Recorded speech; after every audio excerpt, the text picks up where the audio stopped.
Prime one, that's him. Sky, thought you thought, but I wasn't born yesterday. All I do is ball, you goofies underestimate. Heavyweight bag, step on your weight class. I done moved across states, blood I can't cap. Strap with it on my pivot, clocking digits. Rock hard and I ain't even in the kitchen. I'm on a mission to move soft, make a thing flip like a moonsault. Keep a switch for everybody through salt. Face froze, somebody check dude's pulse. Is you stepping or stepped on? Wake the game up, make them regret I was slept on. Bogey's world, welcome to a new dawn. Till I move up, I can never move on. Big bread got me bougie past the great poop on. I'm getting over while you busy fighting over croutons. Yeah, bogeyism, a true boat brother gon' get it. All this water got me tripping. Hella fish scale, but I ain't fishing. See I move with precision. When it comes to living, I'm the definition. If I stand for one thing, it's on business. Bogeyism, it just hit different. Yeah, it just hit different. You find my story is all non-fiction. I put my fam before me and I gotta mention. I keep an air fan tone mob a henchman. For you squares, option for opposition. And you ops that get popped trying to stop my ascension. Talking generational, you got my attention. Underworld motivational, you feel the sensation. Try and see how I look, get booked, I'll take it. I was just a crook, all it took was some patience. Now my phone off the hook, I got hella deals waiting. You ain't really made it unless you got somebody hating. Bogey's world, welcome to a new dawn. Till I move up, I can never move on. Big bread got me bougie past the gray poop on. Getting over while you busy fighting over croutons. Yeah, bogeyism, a true boat brother gon' get it. All this water got me tripping. Hella fish scale, but I ain't fishing. See I move with precision. When it comes to living, I'm the definition. If I stand for one thing, it's on business. Bogeyism, it just hit different. Yeah.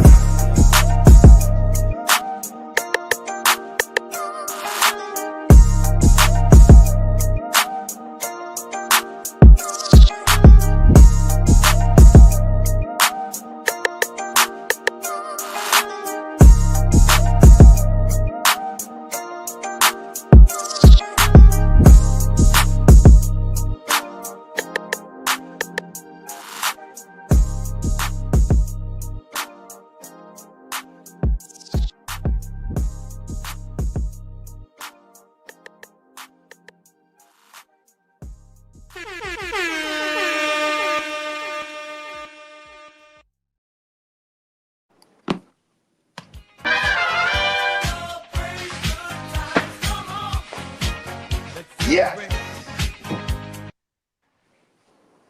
Yes, sir. Yes. It's a very special day today. Come on now.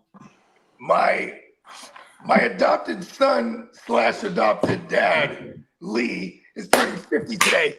The ear to the streets. Happy birthday, brother. Happy birthday. Thank you. Yes, sir. Go ahead, Lee. Let him know what show this is. This is your Friday edition of Wake Your Motherfucking Radio. Let's fucking go! Yeah. Man, I'm very proud of the milestones that the GWN is achieving. Man, 50 is big. Oh, King B. We got 100 years of ears. I got some big ones, pause. Hey, 50 years here, that's 100 years, man. Yeah. I got two here, I got two behind me.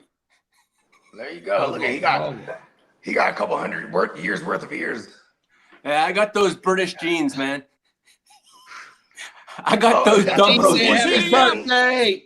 Oh no, you sent me some polo jeans. Yo. Pokey, that was Christmas Gotta early. give me some British jeans. Come on now. We got a lot. It's a lot of people done pulled up on us this morning for Lee's birthday, man. King D said happy birthday. Thank you for all the wishes. We got Drizzle in the building, Big Muddy Cups, man, on a Friday. We got Minnesota Dean on a Friday, man. We got Derek on a motherfucking Friday, man. Come on now. Man, shout out to everybody in the chat. We got Happy Albert Friday on to a everybody. motherfucking Friday. We got Brandon on a motherfucking Friday, man. He's on fire. Come on now. We got Ghost Monkey on a motherfucking Friday. Big Ghost. Come on now. I'll be taking all my trades at a discount too. There you go. Send him now. I get this. Hey, my friend said in Massachusetts, I get a senior citizen discount at Dunkin' Donuts. There you go, bro. Hey, okay.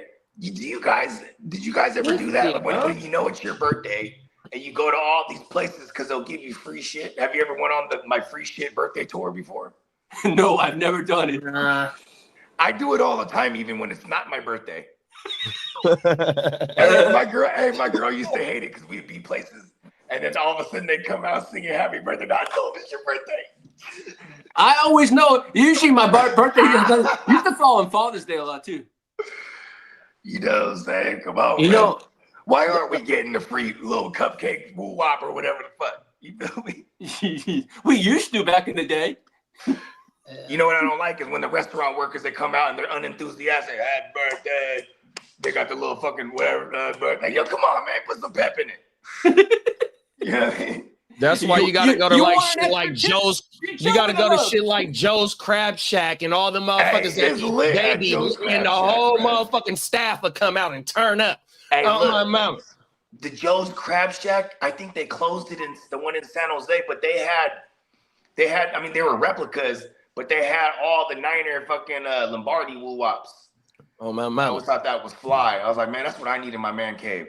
That'd be Federalist 5 trophies. Yeah, all in the glass 100%. cases, all nice, and they had the little plaques. You know what I mean? Some high end replica shit.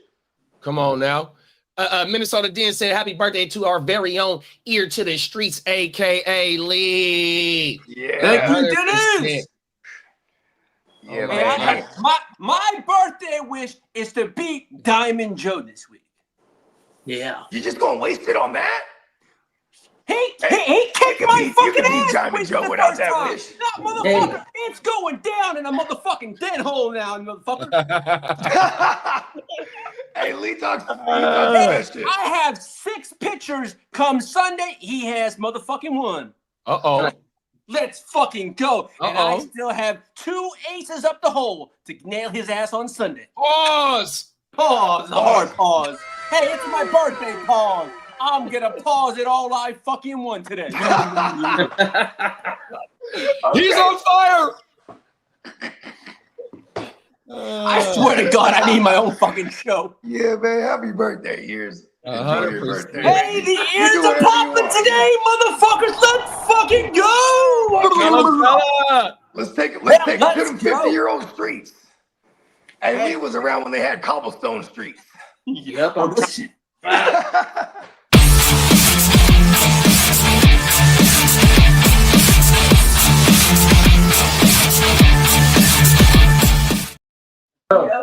Yeah. Hey, he said cobblestone street. I do have a gift. Cobblestone Street. Lee got got 100 years of ears. 100 years of ears. Oh, you want me to open my gifts live? I'm gonna open them live. Let's go. 100 years of I can't even say it. 100 years of ears. That's a fucking tongue twister, bro. Pause. Hey, 100-year ear. That's what he's called. He keeps it 100. 100-year ear. Hey, he keep it 100. You know what I mean? Hey, Kenneth, do you want this? I can't. Hold on. Let me. And another Hold one. on, hold on, and hold another on. one. He's opening gifts. Okay. Yeah. No. I got the #1 fucking thing. Yeah. Yeah. You know, it'd probably go great on your. What is it? Do you have a truck? You know how they have that Texas. I truck? don't know, but I could put it on your head and say, "Hey, motherfucker, come on back home." Oh, shit. Ooh. Oh, shit. He wants you to come back home. He's hitting up. Yeah. Okay. You know, there's not a lot to. I don't have to say a lot. This is coming from a Chargers fan, so you know. Oh. Hey, JD, what's it going on? The impact is minimal. The impact is minimal. I see you, Hey, big JD, bruh. this is That motherfucker dripping, Hey, literally. that Move to the left, Lee. Yep, there you go. It's putting you in the what we call that horizontal, the vertical. Try and move to the right. We got that. We got that vertical. Right. How do you put it on the horizontal? Okay. Oh I think it's no. called landscape. You need to be in. How bad? You're on He portrait. just needs to switch the device around. Probably rotate it. What was wrapped in that? Yeah, because like I swear, a second ago he was straight with the. Camera. He defies all gravity at the age of 50. All right. Oh, you like that? Man. His There you bone go. density just went. You guys got it. You got to turn your device sideways or something for some reason. Well, I'm gonna at least look at it because I haven't seen it in months. Yeah. He'll figure it out. I ain't got no lighter. Well, what we do know is Jaire Alexander signed a 1-year, $4 million deal worth $2 million in reachable incentives based on playing time. Only $4 million? $4 million and $2 million in reachable incentives. Hey, Lee, I think so. Reachable as in like he gets to play X amount of snaps Do you probably. super glue? I think it can worry. He probably needs to play like 70% of the snaps and he'll get like $1 million. If he plays like 80, he can get like another $1 million. Now, Ravens Lamar Jackson. Brandon, you's a fool. Now, Ravens Lamar Jackson was a big component in bringing in Jaire. Have they ever played against each other? He's probably Lamar's. You know what Did he's they go to school? probably saying? Did they go to college together? Yeah. That's Oh, what I Yeah, they thought. were at Louisville together. Yeah, that's what I Oh, thought. word. Okay. Because Oh, that's dope. He went and got his homie. He's like, look, this motherfucker used to pick me up all the time in practice. now, as for Jaire, the Panthers were among the teams interested in him, but they did not. They couldn't. But offer he more wants than to try to Ravens. chase some kind of ring. Yeah. Now, as for Lamar Jackson, could seek a contract extension worth $65 to $75 million per year and may limit it to 3 new years for flexibility. 65 million? Yes. Hey, look, you know, two-time MVP. We may to be the hitting AFC 100 title million tilts. It's like, what if he ever wins the Super Bowl? Where they're gonna be like $100 million contract extension every time? Because you know Lamar, he hasn't really fared well in big games in his career, but every time he takes another step in the postseason, they pay him. You know what I mean? Facts. You know what I mean? MVP twice now. Now he's asking for some bread again. You know, the Stallion just got his bag, right? He got it. Yep. He was like, "Give me it." Because which proves the fact that just because you're not winning the Super Bowl doesn't mean that you're not gonna be able to reset a market value. Exactly. It's like I think he's gonna do it again. It should probably be well deserved. I would say for his 2 MVPs and regular season success. He has three postseason wins under his belt. I think he has 3 playoff wins under his belt. Yeah. He's a really, when you look at Lamar Jackson and Pat Mahomes and what the best players in the NFL, like what they actually provide on and off the field, not too bad of role models, those 2 guys right there. And they're probably the 2 biggest influences to the young kids right now, don't you think? Yeah, because you maybe can't say that about some of the wide Watson. receivers are different, but for the most part, the quarterbacks. Yeah, Lamar is Lamar. He got his mom's as his manager, right, or as his agent. You know what I mean? And like he's quiet as kept. You don't hear negative shit about Lamar. Right. Only time he's ever really spoke out is like when they traded away Hollywood Brown. He's like, man, why they trade my boy away? You know what I mean? Or like he'll be like, I need to get what's coming to me or something like that. I remember he said something along the lines of that before he got his first big contract. So now he's speaking out again, like, look, you know what I mean? Give me my bag. You mean, and Patrick Mahomes, you don't hear shit about him too, because it's like almost like how the media shelters him. They you know what I mean? Like you really got to get some TMZ shit. Like there's a comedian. You guys ever seen Bobby Lee's podcast? He would share. He also did one with another comedian. He was like a redhead dude with a beard.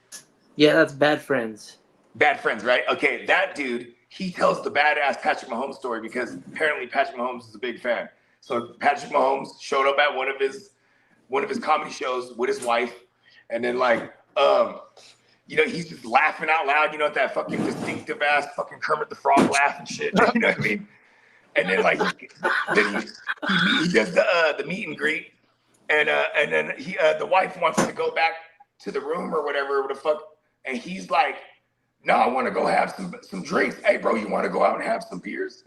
And then what's the dude's name? The redhead dude. He's like, "Sure." And he said they went to a bar for like 2 hours, and Patrick Mahomes put away 15 beers, 15 tall boys. Yeah, there was probably some motherfucking Miller Lite. That's why. Probably. Still though, I was like, okay, Patrick Mahomes. No wonder he goes home. Hell, he goes home plastered. Yeah, that motherfucker got a gut too, though. Oh my mama, he's not like a workout warrior like type motherfucker. He stay in shape, but that motherfucker do got a gut though. Oh, everything. Pause. I mean, for me, this is an easy conversation for the NFL's sake. We're talking the two best. I don't know. Andrew Luck had his moments of like, wow, this guy's great, but he's nowhere near Tom Brady or Peyton Manning. So those two guys alone. They had to deflate the ball against them. Shit, Peyton Manning does Bud Light commercials with 100%.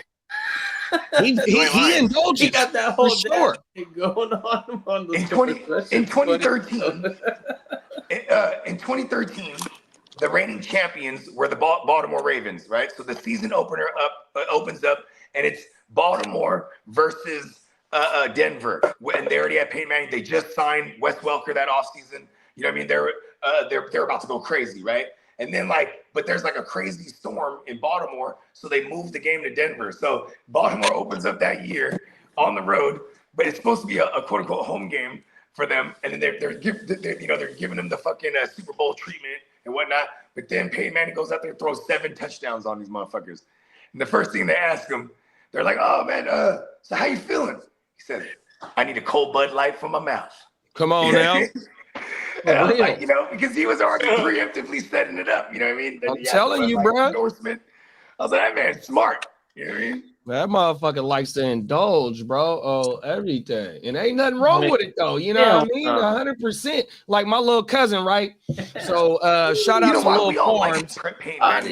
One of his coach's sayings is that my boots don't come off until the job is done. You feel me? So when the job is done and your boots is off, you can do whatever the fuck you want to at home. 100%. Because you go, as long as you get up and go do it again the next motherfucking day. You feel me? Yeah, you know what? I'm at home and my feet, I got no socks on. Yeah, because he's all the way. The boots are all the way up. The job is done, bro. Facts.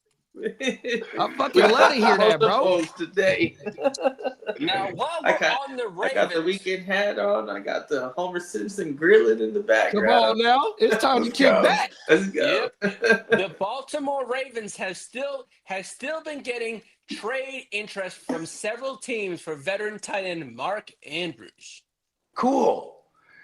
So yeah, let's get some more likely action. Yeah, and I think let's get Mark Andrews. Let's get him back with Greg Roman and have Justin Herbert throwing the ball. Let's do that. That'd be nasty. Speaking of Isaiah Likely, the Ravens see tight end Isaiah Likely as their tight end of the future, targeting extension for him this summer. Yeah, because they just paid Bateman too. Mm-hmm. They trying to keep everybody around. They're trying to keep the young on a cheap deal too. That way Lamar is still tied with them dudes. Yep, and then they're gonna pay Lamar. And Zay Flowers, it doesn't look like Zay Flowers with the type of volume he's gonna get. He's gonna have to really be super efficient, or his contract's never gonna be a reset the market one either. You know what I mean? Because the production's not gonna be there. Well, Steelers outside linebacker TJ Watt skipped mandatory minicamp as he continues for contract extension negotiations. But a recent report mentioned that the lack of contracts for Cowboys defensive end Micah Parsons and Bengals defensive end Trey Henderson has caused a holdup in the Watts deal. Yeah, because Watt's like, he wants to see one of them get paid, and he goes, "I deserve more than any of those motherfuckers." You know what I mean? Yeah. Watt has. I mean, Trey Henderson. He's awesome. He's definitely trying to parlay a career year into that big contract because he was a guy that kind of was in purgatory with New Orleans for a while. He went over there to the Bengals, made a gang of noise. Now it's just time to get an actual big contract. He just happens to be 29 years old. You know what I mean? Then you got Michael Parsons, who's looking for his first big contract or his first big extension or whatnot. But I mean, do you think Michael Parsons has warranted to be a reset the market guy, or is it just that he's with the Cowboys? I think it's because it's with the Cowboys. No, Uncle Jerry does. I don't know. I know this is because it's the Cowboys, but he's going to reset the market. But then it's going to be reset again. See, I doubt that because look at who paying the highest. It's Myles Garrett. He's getting 40. I think he's going to be the only guy that gets 40 for a while, just like Watson was the only guy who got 230 for a while. You know what I mean? Like 230 guaranteed. So what do you think Watt gets then? What's Watt going to get then? He'll get more than Danielle Hunter. What did Danielle Hunter get on his extension? 35. Max Crosby is at 35, and our boy Nick is at 34.9 or 34.7. Okay, yeah, so he's going to land somewhere like at 37 or something. Yep. Well, speaking of Trey Hendrickson, the Bengals recently resumed contract talks with Henderson, who maintained his stance that he will miss games if the deal is not agreed upon. But the current belief is that the disagreement mostly stems from the duration of the deal. You know, you probably want a 5-year deal. Yeah, and then all this Shamar stuff is like really right. And they got the same agent. That's crazy. That is crazy. Shamar came out and said they ain't even paid Trey yet. I'm like, you calling him by his first name? You just met this guy. He been knew him. He's like, exactly. He been knew, bruh. I started peeling back the layers. I'm like, oh, they got the same agent. That shit is crazy, bro. On my mama. Yeah, bro. Well, hey, Brandon said, hey, Lee, hold on real fast, Lee. Hey, hey, Brandon said it's Lee 10th. Shout out to the whole Juneteenth. I appreciate the motherfucking federal government for recognizing it, man. Hell yeah, forgot about that. Let's get it. My bad, Lee. Michael Parsons will attend training camp with or without a deal, calling the contract process deliberate or something.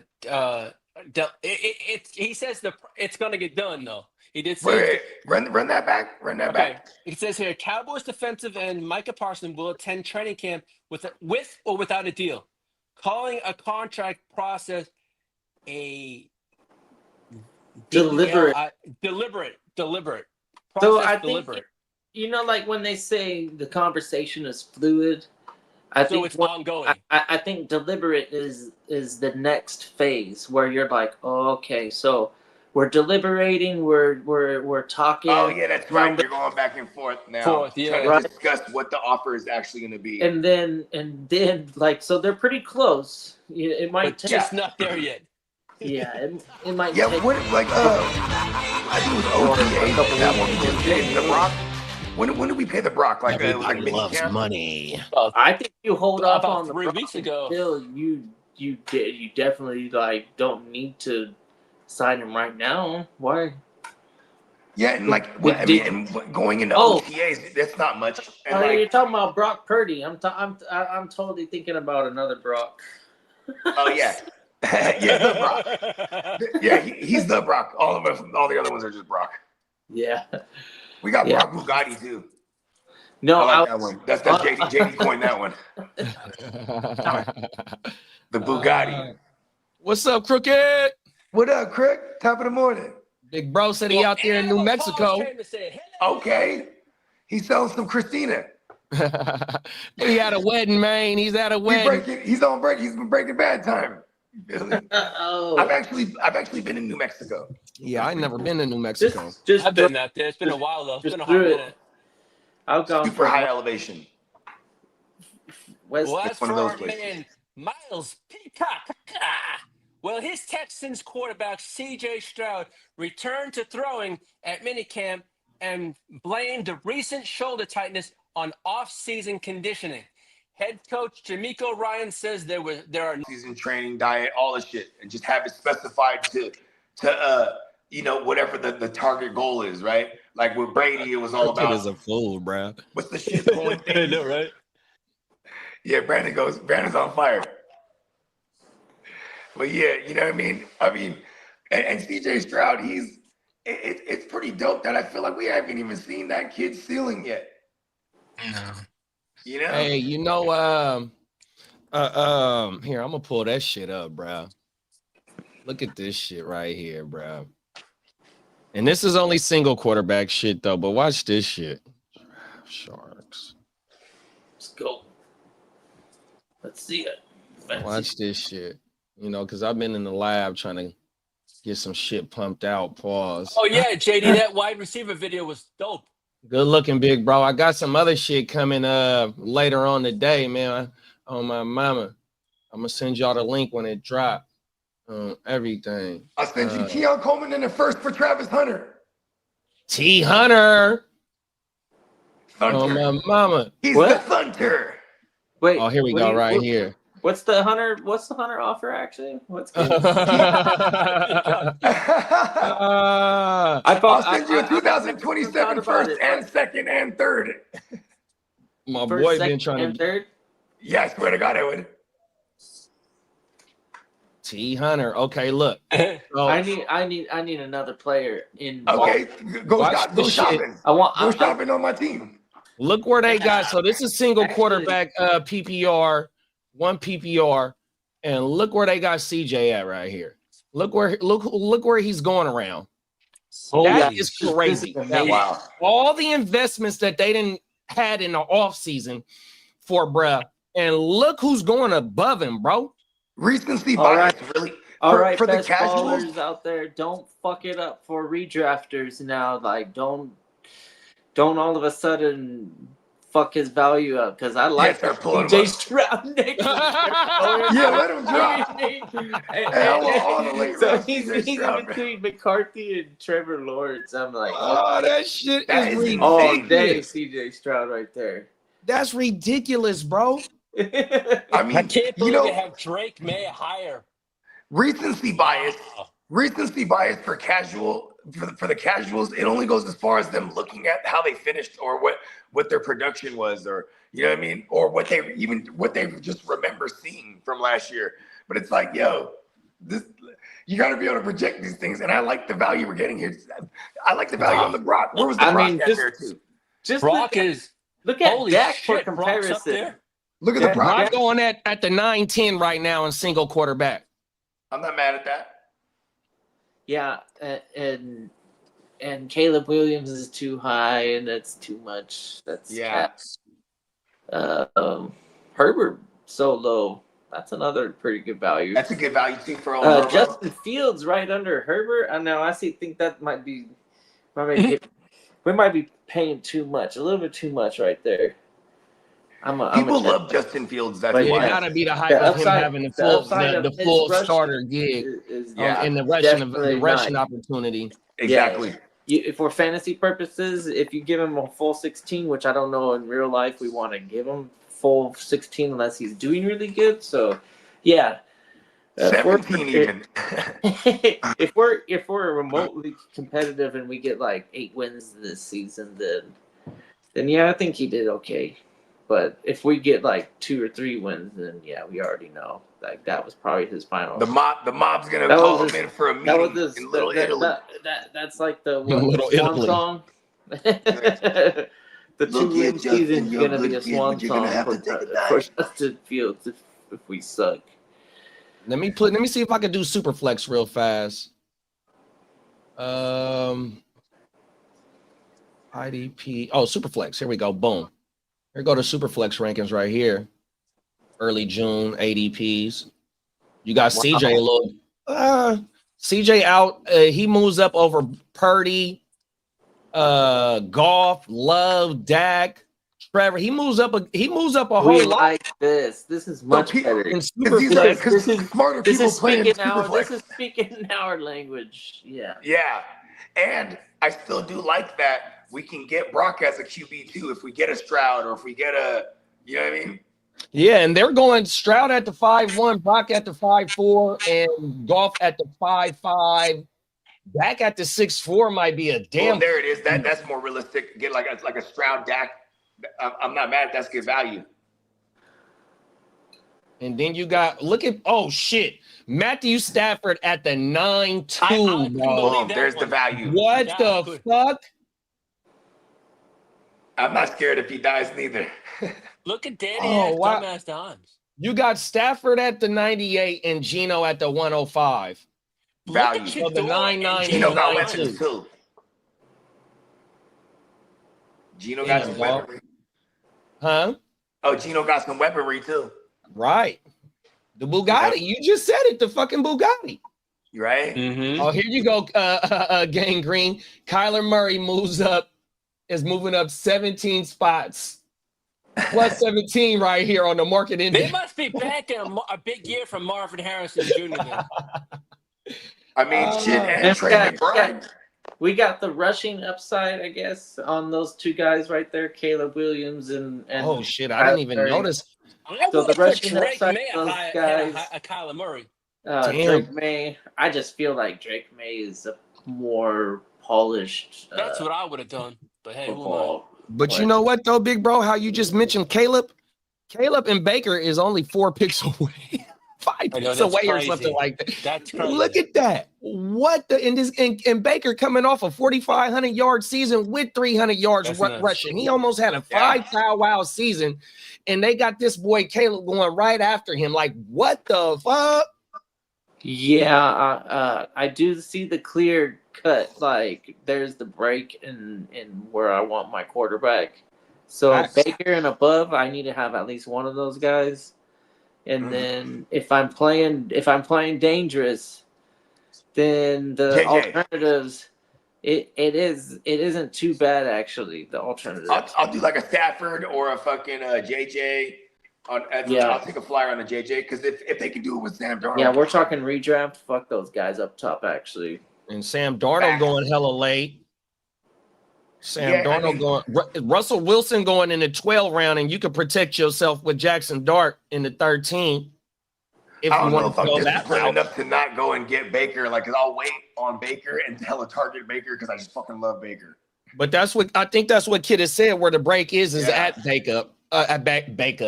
Yeah, and then like I'm okay finding like a later like number 2. But look at where they got Bo Nix at.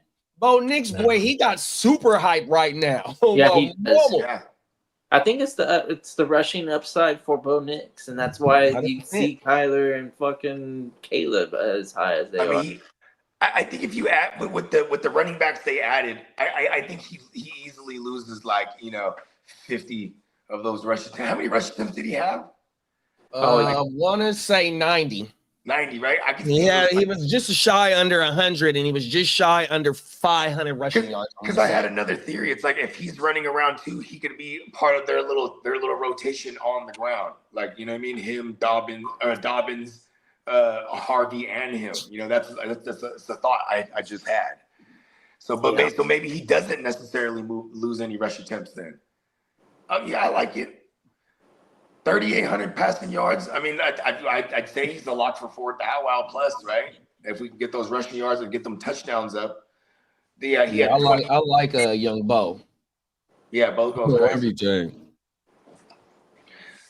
Yeah, there's some good conversation right here we just had about this shit right here, bro. Yeah, you know, they thought we don't do a fantasy show. Now, sometimes I do be missing the fantasy talk. No. Coming out of coming out of the brown hole in Cleveland, the Browns quarterback Joe Flacco is considered the favorite to start unless quarterback Kenny Pickett outplays him this summer. Super Bowl winning Kenny Pickett. Yeah, you got look at that, 2 Super Bowl champions just dueling it out. Yeah, come on now. Now, coming out of Los Angeles, the former Chargers running back J.K. Dobbins reportedly turned down a solid offer to return, leading the team to sign Najee Harris instead.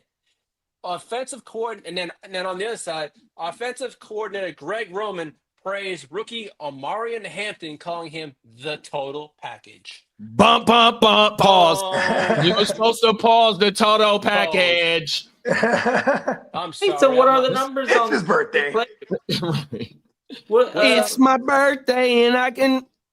If I want to. What's that? Yeah. The numbers on J.K. Dobbins versus Najee? yeah. Salary wise. Ooh. So Najee got $5 million, but $9 million, but $5 million guaranteed. Yeah, because you got. And then JK, I think got 5. Yeah, he got 5, and I think it's like 4 is guaranteed. 3.7, and Najee got $3,750,000 as a signing bonus too, and $250,000 is guaranteed. Okay, there you go. Now, as for JK, I don't know what he got. Oh, I want to say it was 3 and 2, 3 with 2 incentives or something like that.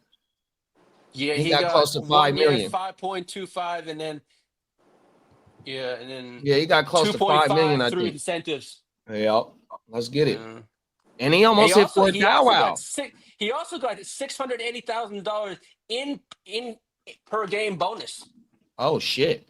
Yeah, bro almost hit for 1,000 for y'all last year. I think. Yeah. He had 1,000 at scrimmage. If he didn't miss those games, he would have easily went over the 1,000. Yeah, he missed a good amount of games too, right? Like 4 weeks. He did. Now, hey, why did they waste so long on some waiver wires? Always there's gonna be something up with the knee all the time. Yeah. Hey Lee, do you guys get compensation for a comp pick for them signing him? Yeah, we do. We get a comp pick. Oh, that's big. He got like 1 point something. That's why they put that that tender on him when they put him out there. Yeah. So the chicken tender. So he wouldn't go to free agency. I don't know.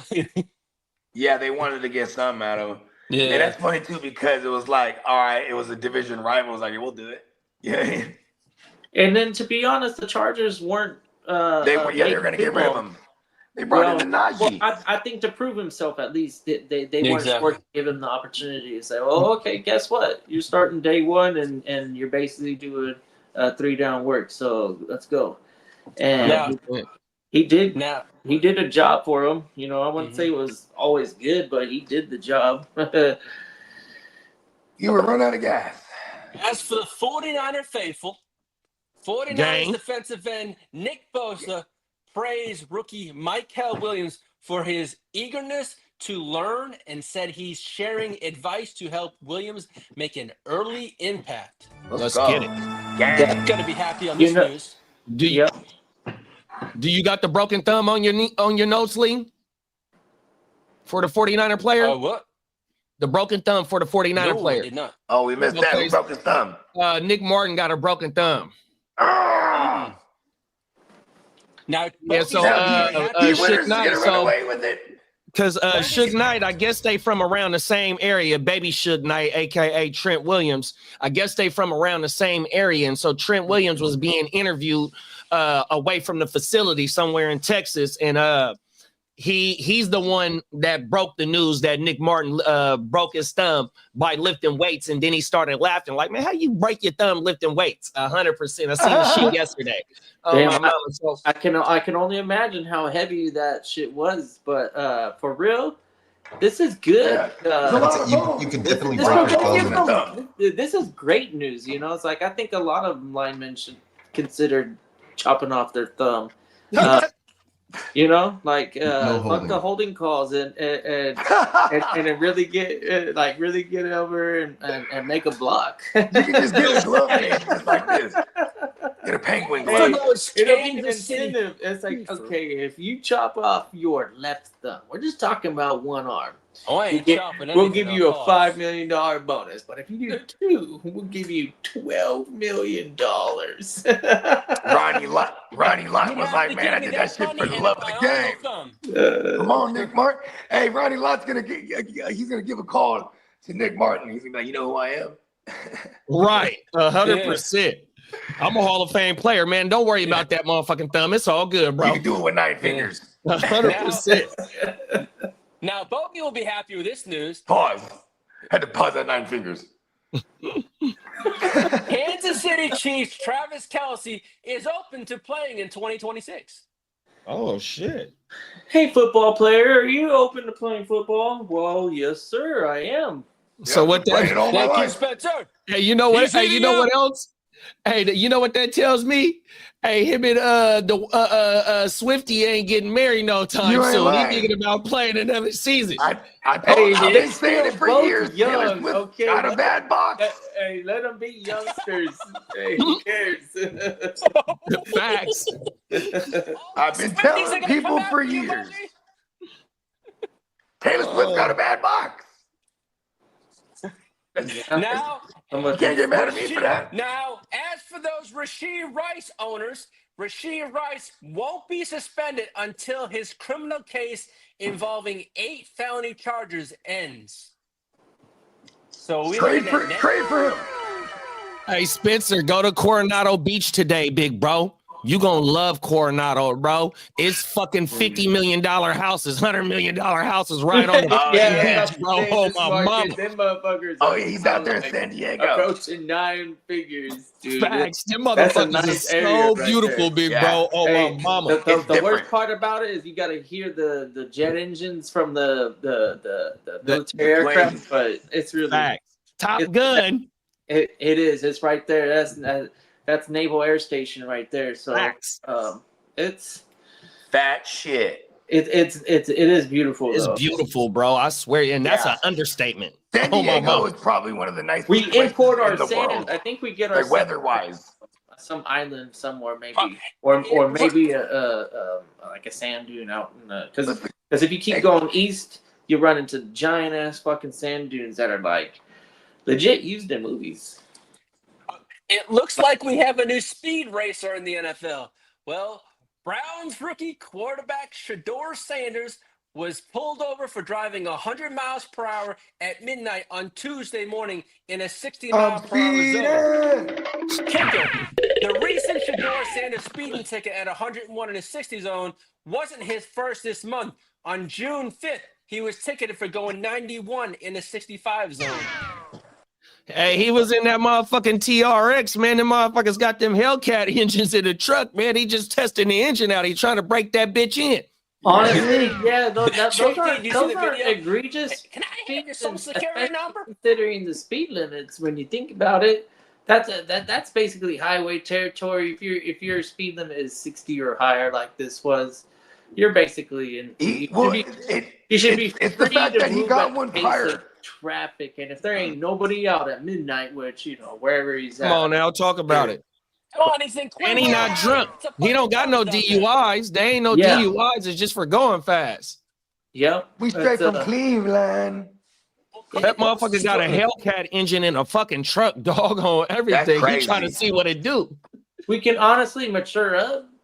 But I don't have anything against him. He's just got, everything is positive right now in his world, right? And I'm gonna give y'all some game from a motherfucker that had a whole lot of points on his record as a young dude, and it stopped me at my job from furthering my career early as a young dude. You know what I mean? What they gonna do is you gonna get so many points on your shit, and they gonna suspend your shit, bro. Mama, you ain't gonna be able to get behind that Hellcat for a minute, even though he can get chauffeured and shit like that. You know what I mean? Driving is a fucking privilege. That's why he spent all that money on them cars so he can drive them motherfuckers. Like Kidda just said, you got to mature, get wise, bro. 100%. Don't cost yourself later on down the road because you like to drive. You know what I mean? 100%. Facts.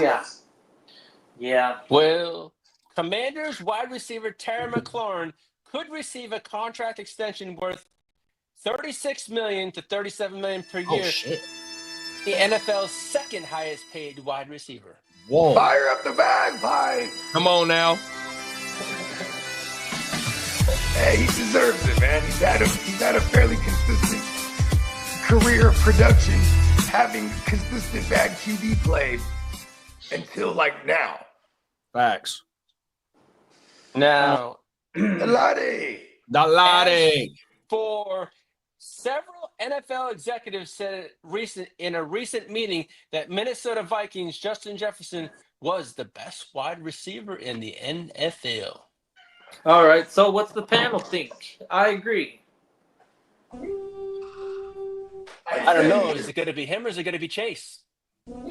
I've got JJ. What was the question again, big bro? Many executives said in a recent meeting that Vikings Justin Jefferson was the best wide receiver in the league. When healthy, yes. And the cool thing is like, right, what is this, his fifth year? Or is he going on sixth? Fourth year. So that motherfucker, for the first 4 years of his career, he has more yardage than Randy Moss, and I want to say one other Hall of Fame. Jerry Rice. 100%. Oh my mama. That motherfucker, when he get the ball in his hands, he getting jiggy with it. 100%. Now, as for Tampa Bay Bucks, Mike Evans says this is the best offense he's been around in the NFL, meaning their wide receiver room. 100%. And then the cool thing is, though, like right back to it, though, but see, we got to link. I mean, he's had a quirky Kirk, Sam Darnold, and now in come JJ with other, like, you had Nick Mullins, you know what I mean? You have some backups in there when the starters have went down. Excuse me. Got a hair on. But yeah, man, that motherfucker has done a lot of damage. I ain't gonna say it's like DeAndre Hopkins in his early career, because that motherfucker's played with like 17 fucking quarterbacks. You feel me? Yeah, exactly. He been quarterback proof his whole motherfucking career, damn near 100%. And for the damage that Jettis has done with the quarterback play, 100%. So like if JJ can get anywhere consistent, and he's the youngest quarterback that bruh has played with, you know what I mean? It's like they kind of gonna be locked in. But on the flip note, with Jamar Chase, is like he locked in with the quarterback they both played with. You feel me? So the ascension of Chase is what it was, what we seen last year, to go further on. It's like, I don't know, bro. It's a damn good argument for both of those motherfuckers, man. Yeah. Well, Mike Evans thinks Texans Nico Collins is the closest player to him in the league with his skill set. It's big praise. Mike Evans is, for what it's worth, Mike Evans is kind of underrated, huh? You're gonna have to start regarding, like, especially if he gets another 1,000, he's gonna beat Jerry Rice's record, and so I'm kind of rooting against that, low-key. But anyways, he's gonna beat. Well, actually, Jerry Rice got like 30 records, so I guess he can do without that one, because that one is actually, what is it? It will be 11 years straight of 1,000-yard seasons, and he got a Super Bowl ring already. That motherfucker, a Hall of Famer.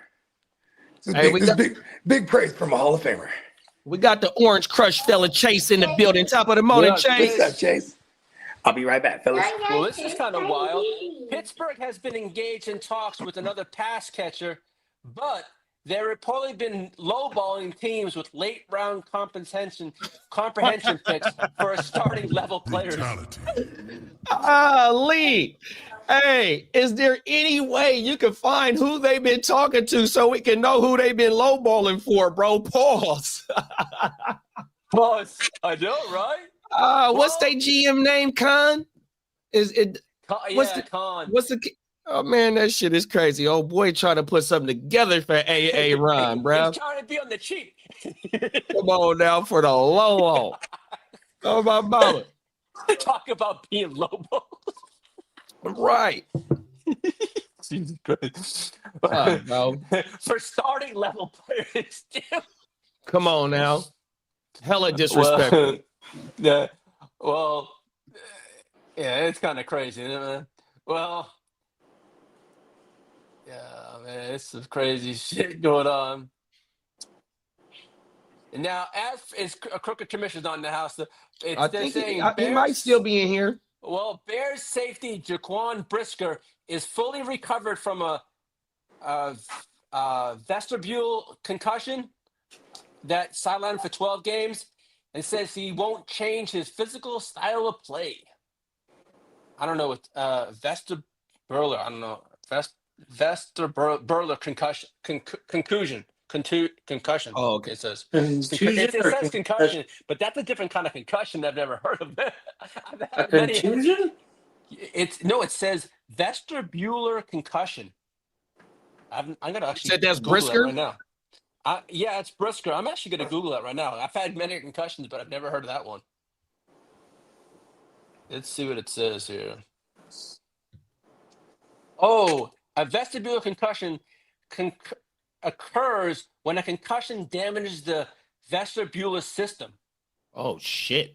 I guess that's around. You sound like some fucking nerves or some Yeah. fucking Oh, it's around the ear. It's around neurology the ear. type shit. Yeah, it's around Oh the ear. I'm shit! looking at a picture right now. Yeah, it's around the eardrum. That don't sound right. It says JD. It says it signals from the inner ear and your vision. Oh no! I'm all set there, man. That's the Antonio Brown. Those are the Antonio Brown skin. Who was that for the Cincinnati Bengals that laid him out? Perfect. Perfect. Vontez Perfect. That's the Vontez Perfect concussion. Oh my goodness. As for Buccaneers safety, Antoine Winfield Jr. is healthy and aiming to boost takeaway numbers by building muscle memory in practice. Whatever that is. All right. Well, I know that's one of Bogey's favorite players too. And hey JD, as for your man Trent Williams, said he wants to play into his 40s and he feels it's a disservice to think about retirement while still performing. You know what that means to me? Yeah, I don't think he getting no ring no time soon, so he gonna try and play as much as he can till he get a ring. Yeah. Oh, bruh. Fucking A. Yeah, Bogey said Briscoe went on the injury reserve. Muscle memory is a fucking A, hey, bro. Bogey, my brain's not always there sometimes. Fucking A, bro. Yeah. So I think what he means is that he's gonna go for the interception more than like playing and not going after his being more instinctual for the ball and then being proactive about it. Hey, like, JD, you want to hear feel something it go wild? after it, like, oh, okay. It's Browns court. This came out about 5 minutes ago. Browns quarterback Joe Flacco is embracing the chance to compete for a starting job and believes his arm could keep him playing into his 50s. Yeah, right. He got to be close to 50 right now. So he might not be lying. You know, how old is that motherfucker? 44? He's got to be up there. Yeah, he's a lot older than I am. All right, here I'm just looking at his bio. Yeah, he right got to now. be like my age, 40 bro. years old. He's 40? Huh? Yeah, January 16th, 1985. I thought he was like older than Aaron Rodgers or something. I did not know he was born in New Jersey like myself. Well, I didn't know that neither. Yeah, he's 40 years Where he old. went to Delaware? Yeah, he went to college at Pittsburgh, then for a year, and then went to Delaware from 05 to 07. Yeah, on my mama. Man, he was John Taylor went to Delaware State. On my mama. Man, he's sure the hell been around, hasn't he? Joe Flacco's only 40. He part of the 08 draft class on my mama. And he went high in the first round, too. Yeah, he was round 1, 18th pick. On my mama out of Delaware. That shit was crazy. Yeah, he had that prototypical build during that time. Facts. Where everybody wanted a Phillip Rivers or Peyton Manning type of build. That's like one fucking Peacock can contest to this shit. Fucking Ryan Mallett. Who else? The fucking quarterback for the Broncos, who they take, a big tall statue motherfucker that couldn't do shit. But like you said, that's that prototypical 6'6", 6'5", big motherfucking paws that can stand back there and slang that bitch. I don't know why that motherfucking quarterback from Denver is. I'm drawing a blank. Denver? Yeah, they had a tall quarterback that they drafted in the first round. With the O. Whatever his name drawing a blank. Oswald or fucking what's his name? Osweiler. Oh yeah, Brock Osweiler. Good shit, big bro. On my mama. He's a big like 6'6", 6'7" motherfucker. Yeah. Didn't pan out. Ryan Mallett. Yeah, dude. Oh You don't my want, God. you don't want to go The down mallet Denver's himself. line of quarterbacks. They're all really bad. And that was John Elway's pick. See, John Elway was the GM of that shit when they owner was Not still good at alive. getting a quarterback. Oh my mama. My bad, Chase. If you still in here, Chase, my bad, bro. Oh, everything. Matt Ryan, there go Matt Ryan and Walker Flacco. Matt Ryan, number 1 pick. Paxton Lynch as well. Good shit, Bo. Oh my mama. Paxton Lynch wasn't he one and done?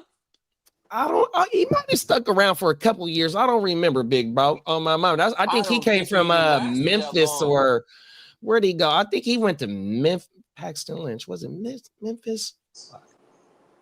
Can't remember, but yeah, he was like a small school, even though it was Division 1. Yeah, he went to Memphis. Yeah, on my mama.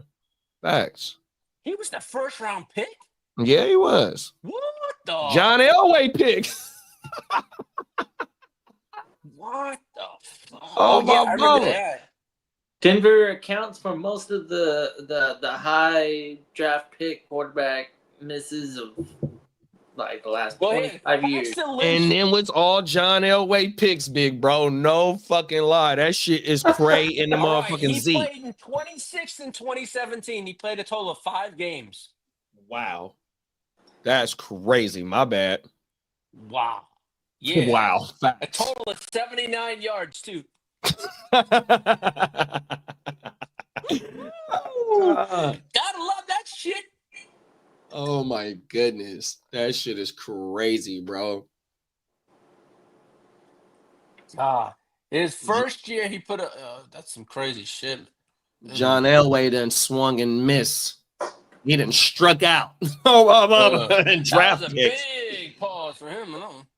He had a total of 4 touchdowns in his career. Actually, what? He had 4 touchdowns and 4 interceptions. In 79 yards, you said? Yeah, no, actually, sorry, my bad. 792 total yards in 2 years. Okay. So he wasn't. Well, I wouldn't. I was gonna say something, but I'm not gonna say that. I'd get in trouble. I was gonna call him a flamer. Bo said the best thing John Elway did was bring Peyton Manning over. Oh, for sure. And bring over Gary Kubiak and Wade Phillips. Eventually, another good move. Also, by drafting the young bull and Von Miller and putting him and DeMarcus Ware together DeMarcus Ware together as well, because Peyton Manning had that Jello pudding arm. JELLO. 100% throwing ducks out there. We seen the first Super Bowl that Peyton Manning got to with the motherfucking Orange Crush. It was a 41-0 shellacking with the safety on the first play of the fucking game. It was. Yes, sir. Yeah. Yes, sir. San Diego. The best Super Bowl host ever. Yeah. Yeah, they begged us, come on, man, get a stadium. I was like, yeah, but they want the city to pay for it. And we're like, for why? You know, like, they're like, well, you know, like everybody else does it. And we're like, that's not true. And they're like, well, yeah, it's not true, but we still want you to. And they're like, well, not right now. You know, figure it out. Make it sound more appealing or attractive to put taxpayers, because San Diego is a community that is pretty old. Like, I don't know if you realize it, but that city's from like the 1700s. So it has developed over time. Like, and in fact, the infrastructure for the San Diego city area was almost prototypical to the rest of California, where San Diego had infrastructure a little bit before San Francisco and especially LA. LA didn't start forming industrially well after San Diego, but San Francisco was up there. It was pretty active in growing because they had the gold rush up there. So a lot of people went up in the mountains in the San Francisco area to fucking like get fucking gold. And then same thing with San Diego, but not to that extent. We had fucking tuna. So that was what we had. We had good fishing, and then they wanted to, settle because the fucking weather's perfect. It's easy. It's easy to say once you're here to go. Okay, yeah, I can see myself being here for a little while, and as long as you can put up with traffic, I think the traffic sucks. And then if you're wise about how you spend your money, living is not terrible in California because you do earn a higher wage out here in California than you do. What is the minimum wage in California, kiddo? It depends on the industry you're in. Like, say Okay. you're at McDonald's. I think your minimum wage is $20 an hour. 100%. Oh wow. Yeah, and Yeah, then because I just saw in the news today Texas is proposing a bill from going from $7.25 to $15 an hour for minimum wage. yeah, $7.25 is ridiculous. Mm-hmm. I mean, I'm 38 years old, and I think when I started working when I was 15, I was earning $6.75. Facts. I got to think I check was stuff getting from when I about- first started working at my job. That motherfucker was about 5 something, 6 something Yeah. on I think everything. mine Real was talk. about $5.50 an hour. Oh my mama, $5 an Yeah, hour. we're talking about 25 years ago. 100%. 25 years ago. And Facts. and people are still somewhere in this country. Somebody's making $7.25. 100%. That shit is ridiculous, Man, bro. that is crazy though, man. I couldn't even think about that. That shit remember working at crazy. Trader Joe's. I was getting 18 an hour, Oh my mama. but I was working overnights too. Yeah. I Oh, was so they working pay you the night differential. Yeah, I was You working get like an extra $1. like 11 to 7 in the morning, and then I was Oh, working my in the mama. freezer minus 10 degrees too. Ooh, that's crazy. Dude, I had like I told Bogey when I went going in, I had like 400 or 500 sweatshirts on. Oh my mama, being that motherfucker still freezing. It was cold as a motherfucker. I did that for Facts.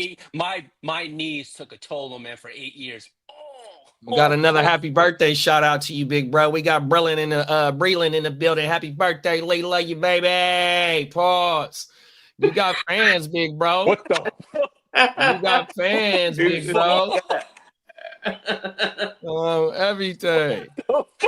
Bring them out. Bring them out. It's hard to yell when the in your mouth. Look at Lee bringing them out. Let's get it. Fella. Bogey said when they started testing for HGH in 2015, pain management became the sheriff with the noodle arm for real. When they weren't testing for that joint, he came off the neck surgery and broke all the records. So everything. And then Peacock said enhanced games in Vegas in 2026. The Olympics but with steroids be legal. If you break a world record, you get $1 million. Oh shit. If you weren't digging for the gold in the gold rush, you were selling the shovels. Come on now. Try to get some type of the action. Oh, everything. We're all about getting into the bag out here in the West Coast. Oh, my God. It's been like that ever since time started. Yeah. For real, right? Oh, everything. Oh, man. 1700s. Fucking A, bro. Damn it, man. Man. Let's see. I had the fucking wide receivers up not too long ago. No, that was a dope ass video. Now, what's your next video, JD? That's my favorite. The fucking I got tight ends coming up, big bro, on my mama. Ooh, But here go the wide receivers right here. This super flex rankings right here too. I think the NFL right now is showcasing a lot of talent in this position. I'm pretty satisfied at the production levels. Hey, JD, you're going to like this. Rumors are swirling an NBA expansion that's going to be Seattle and Vegas for 31st and 32nd teams. Oh, shit. LeBron It came out an hour ago. That means LeBron about to retire. He wants one of them organizations. But hear this out. It says it would force one Western Conference team to move to the Eastern Conference. Yeah, probably Memphis. Whatever team is closest to the The Mississippi River How will did go you know? over. They said the three That's teams would be out there. Vegas. Memphis. It would be Memphis. It's Memphis, Minnesota, or New Orleans. Oh, everything. Fucking A. That's crazy. Look at these wide receiver rankings, though, bro. This shit. Fucking, and we were in our fucking. We did a mock draft too, bro. And some of these receivers wasn't being in the first round. Like I don't know if BTJR snuck in there. I think Puka might have snuck in there, and I don't know if. Oh well, no, those were that was single quarterback. My bad, y'all. This is super flex rankings. My bad. I ain't hit enough medicine yet.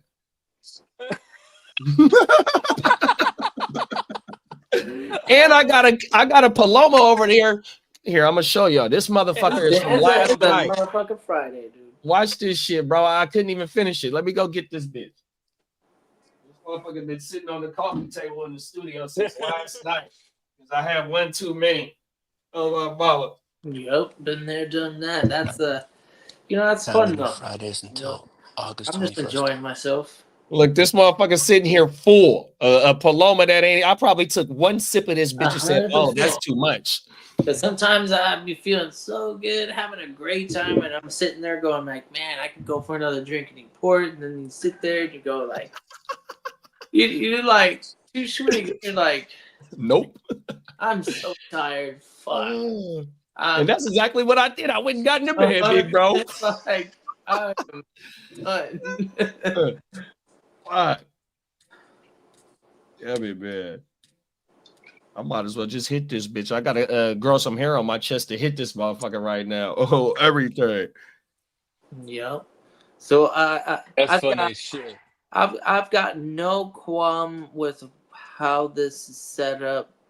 This is really nice, actually. The way I see this is very accurate to how I personally feel. It's when you get to the Ohio, Get over here. the young Ohio guys right there. I have I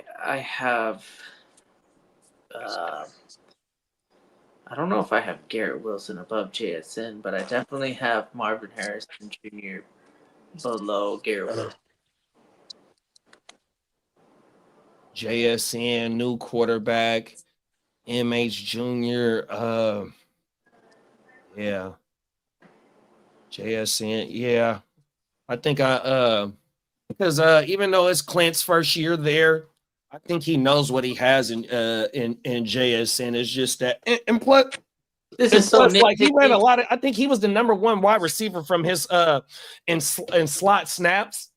So he did. That's where he did his fucking damage from, 100%. And it's gonna be a little bit easier for him to get the ball, running most of his routes from the slot, 100%.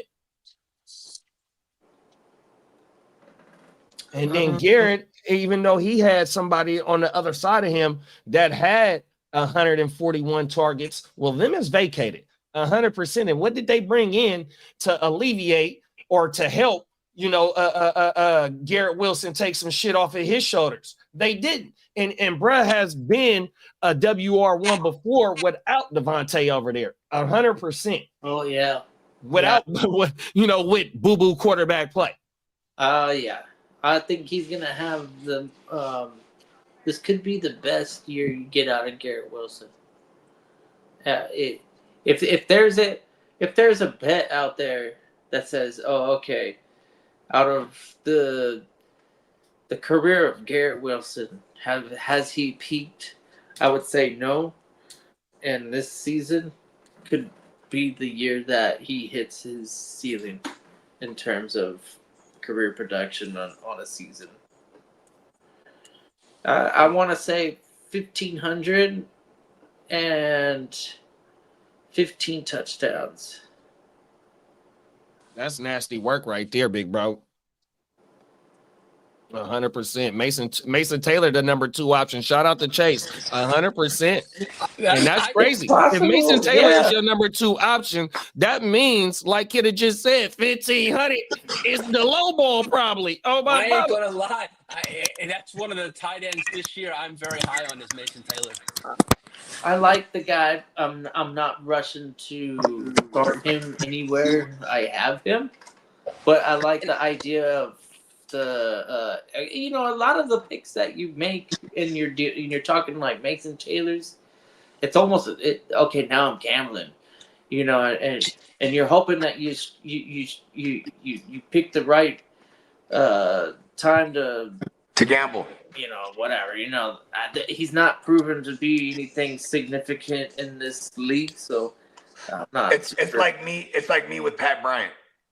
Okay. Yeah, absolutely. You take a lot of. You know what? I see out of the way that you react is that Sean Payton, you believe that he's an honest guy, and that when he's speaking on camera, that he's not going to pull Bill Belichick or do the coach speak thing. What's up, Carl? Hey, Bo. Here go a question for you, Bo. Because I think all of us on the panel do like Bo Nix, right? So they got Marvin Mims at the 13-9 and Pat Bryant at the 17-2. Talk about it, big bro. I'll just wait on Pat Bryant because at that point, when I'm, and even if someone beats me to him, that person's probably not going to wait on him in a redraft, and they'll drop him. So a lot of times, I'll just end up with him, I'm sure, unless he definitively gets they go, oh, he's the WR3 or something like that. Because Marvin Mims is a different type of receiver than Pat Bryant is, and and then another thing that Sean Payton put out there repeatedly was that he wants to use Evan Ingram as the Joker. So that's gonna have him out wide and in the slot, and he's like the Joker card, right? So it's there's not maybe not can everyone eat, you know what I mean? But you know what? I got a stat for you. I got a stat for you, bro, about what you're talking about. So, like Lee told me, what's my next joint? I got the tight end dropping, but I'm about to cook up this quarterback video, and Bo Nix is in it. And so, one of the deep dives that I did is the receivers, right? So, Cortland had 1,000 yards, something like 1,073, something like that, maybe 1,100. Yeah. The next person under him was Marvin Mims, and it was only 500 yards. Like you said, all he do is just catch go routes and go deep. You feel me? 100%. So it's so much opportunity for somebody to come in there and command a lot of work. 100%, bro. Yeah. And he had 3,700 yards passing, and one person only with 1,000 yards. What that tell you, bro? It was, you know what I mean? It was so many people that had 100%. There's Valet. I like the. Valet is hurt right now too. And then college his college receiver. I don't know if they're gonna Troy Franklin. To see more action. Maybe it was a more of a. Hey, bring my homie over here. What do we call that? Receiver depth. I think he was like a 6th rounder, or 5th rounder. Body in terms of certain play calls. So but he's also just a yak guy. His route running is not great at all. So it's for Franklin, exactly. That's a very good valid point. Is that so far? I don't think he's been very impressive. Yeah, like a wide receiver screen, and maybe he does the rest. But that's pretty much even when you look at his college production. If PJ Walker can be a less physically, impressive body and have a little bit more athleticism. Then PJ, I think he's fine. PJ Walker, the QB? What? No, what's his name? PJ? Pat Bryant? Pat Bryant. Yeah. No, my bad. I don't know why I thought it was PJ. We're going to call him PB. PB, we got PB and waivers in the month. He ain't in the building right now, but we got anyway. You know what I mean? We got 2 PBs. My bad. But anyways, they're giving that guy an opportunity to beat Valet, and I don't think Valet's going to let him win it very easily. Here's the thing: is Valet was trending hella crazy right after Pat Bryant was trending hella crazy. Then Valet's hurt right now, and they say he might not be ready until sometime training camp. So I kind of like this because now there's an open window right here for him to show them what they got. For a Valet who's only a sophomore, but was the oldest receiver in his class last year at 27. That shit is crazy. Yeah. So even his I feel like the hunger in that man on the field with like little boys in college, man. Like, damn. I don't know how that motherfucker is 27 years old playing with like 18-year-olds. You're like, TG, bro, like that's wild. For real. Dogging out these little corners. I heard about prep school where you get the 5th year in the high school, but I ain't never heard about the 10-year college. I mean, we definitely had. We had he a went to the COVID military, era. and then he did like a tour, and then you get out, and then you start. He went back to school. You go back to school, and you're a freshman. Hey, he sounds like one of those movies that like the National Lampoon going back to college. The junior colleges are filled with players like that, where they're like, "Oh, okay, we just did 4 years in the Marine Corps, and we're going back to college, and we're here. Can we play football?" And they're like, "Yeah, we got 4 years." Decorated like Marine Corps. Okay, cool. You can be the left pass rusher, and then you can go ahead and play cornerback. Because they had in 2020 that year, a lot of kids they got that, they gave the option. They were given the option to opt out, and a lot of, so maybe that's why we've seen, like, the Michael Penixes of the world coming in the game kind of older, and we've seen we just kind of routinely seen this for some of these players that were 5-year guys now all of a sudden in college, versus like soon as these players had eligibility, they were out. You know what I mean? Yeah, being a 26-year-old rookie in the NFL, it's pretty wild. That is wild, bro. That is very wild. And Sean Payton, he is one of those guys that was like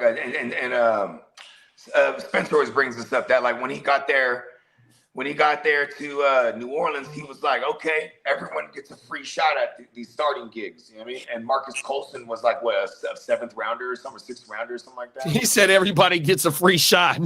Yeah, come on, let's go. Give it to me. Marcus Colston just knocked him out. I like this guy. Oh, hey, Chase gave us some insight. I'm going to get back to your comment, Carl. Chase said Vele went on a 2-year mission. That's part of it. He's a Mormon. Oh, shit. He got like 6 wives, bro. Are they on record or down low? Like, I mean, shit. That's wild. Oh, shit. Hey, that's a pretty cool story. Hopefully he went on that spiritual journey and got something out of that. But shit, he delayed his entry to the NFL, but maybe it was for his own good. Who knows? He got a lot of wives and kids to feed, bro. He got to get it back, man. I'm kind of worried about Pat Bryant now. Valet.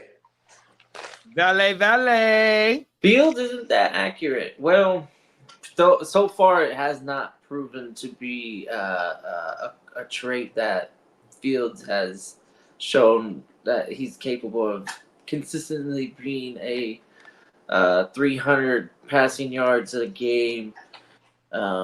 He has like 2 or 3 of those a year, though.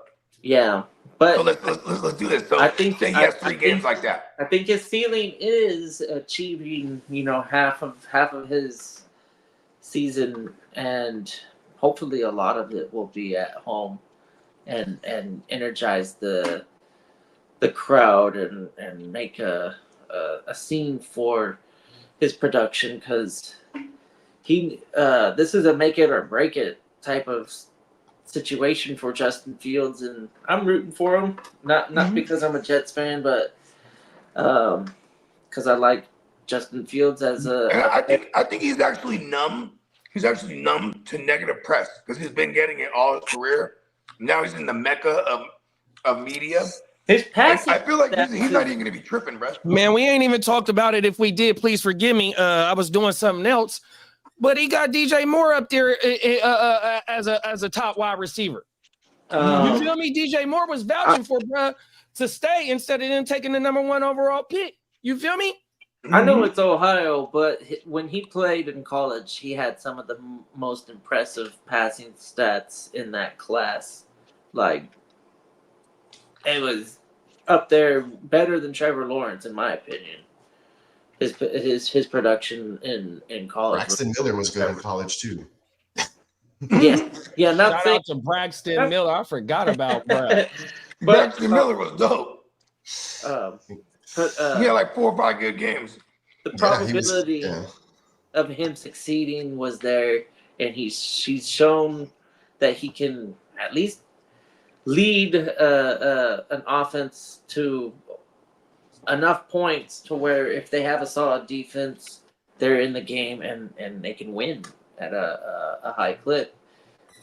Fantasy purposes, we already know that for us, we reap the benefit of him running around like a crazy.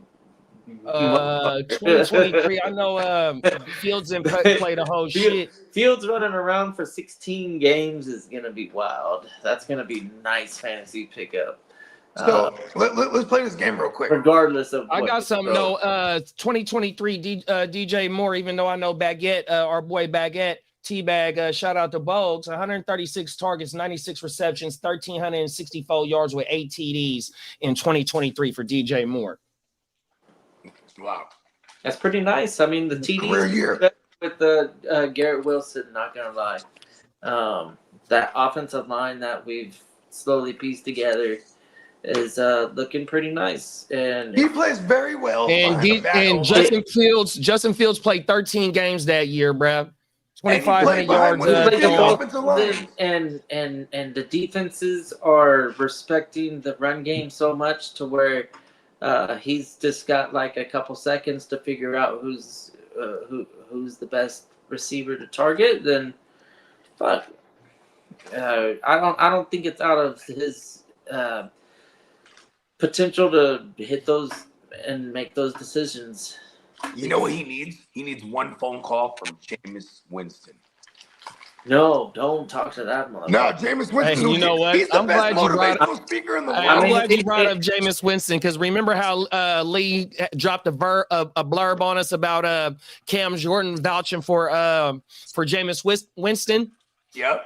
So Cam Jordan is on fucking NFL Live. I was watching him yesterday, and he was talking about Jameis Winston as well. 100%. He didn't say nothing about trading for him or nothing like that because he can't, that'd be tampering. He can't say that on national TV. 100%. But he was talking about Jameis Winston on yesterday's NFL Live. 100%. I would definitely say he's not the best football player to get advice from, but Jameis Winston knows how to get the people going. Yeah, he's definitely a vibe. I was gonna say, I was like that. Jameis Winston as a character is a vibe. So like, yeah, imagine Justin Fields. He gets that phone call. He goes, "What's up?" Everybody's gonna have some sort of like meshing period with him, and love him or hate him as a individual on the football field when he's slinging it as a fantasy football. If he's selling something, I'm buying it. It's worth like fucking dart throw, I guess. I'm sure by the time that he's actually playing football, like it's like the end of the world already for that organization in terms of like. Sounds like the New Orleans Saints. Let him throw it everywhere. If he's out there throwing it, it means that the fucking Giants go nowhere. But let's go. If we get him out there throwing the nabbers, we don't. That's really what we want. We ain't gonna lie. Yeah, that's fine. If I had infamous, I should say. Yes, infamous Winston. I don't really like famous Jameis. I love infamous Winston. Week 14 and it's infamous Winston versus the Chargers. I'm like, all right, cool. I'm actually thinking about here. Liking it. I will say before he tore his ACL, he was he was the starter for the Saints. Because remember that this was the first year that Drew Brees had retired. Like he was doing things that we never saw Jameis do. Like he was checking it down like crazy, making it the safe reads. And then, like he had games where it was like 9-10 targets to Alvin Kamara. We were loving this, you know what I mean? Then it was the Buccaneers. I think it was Devin White actually. Broke up in there, bam, took him down towards ACL. But they were like 7-2 or something like that. 6-2 at that time, something like that. 6-1 maybe. Carl said, and I forgot Carl was a Bear fan. My bad, Carl. I think if Fields had a chance to throw to Keenan and DJ Moore, we could have traded for Alt. He would have impressed a lot of people, not an all-pro, but better than Mooney as his second wide receiver and no center. Yeah. Yeah, I mean, he was able to operate with no offensive line for real. And then, matter of fact, it would be bad for pass pro, but then they would show up highly graded on run blocking because he would just gash off 50-yard runs. And then, like, it would skew the numbers. You know what I mean? It'd make it look like the line was good, but they weren't at all. You know what I mean? And he might have a version of that with New York, and I'm not worried about it, actually. Like, for fantasy purposes, like, it's going to be dangerous for his health-wise. But I think they invested in that O-line over there in New York. Did they? I thought they lost a couple pieces, too. Hey, I bet you DJ Moore, if you asked him off camera somewhere, he would say, no, I'd rather have Justin Fields as the quarterback. Fuck Caleb. I would rather have Justin throw the ball. Yeah. And they invested in the jury is 100% still out on Caleb. I think Caleb's still going to be great. Yeah, they took Elijah Vera Tucker out of USC like 2 years ago, and then there was another offensive lineman they took before Vera Tucker. Oh, and so then, it was just Mekhi Beckham that they got rid of, and that was last year too. My bad. And then like we had been doing that mock draft. We wanted Armembu, but Big Bro was able to go ahead and lock that down. So look, man, them motherfuckers they might got Membos. That's right. Them motherfuckers might be okay over there on that old line in New York, bro. Oh my mama. Yeah, and look you're gonna play the Dolphins twice. I mean, I guess they got Chop Robinson that that might be on the come up, that they drafted.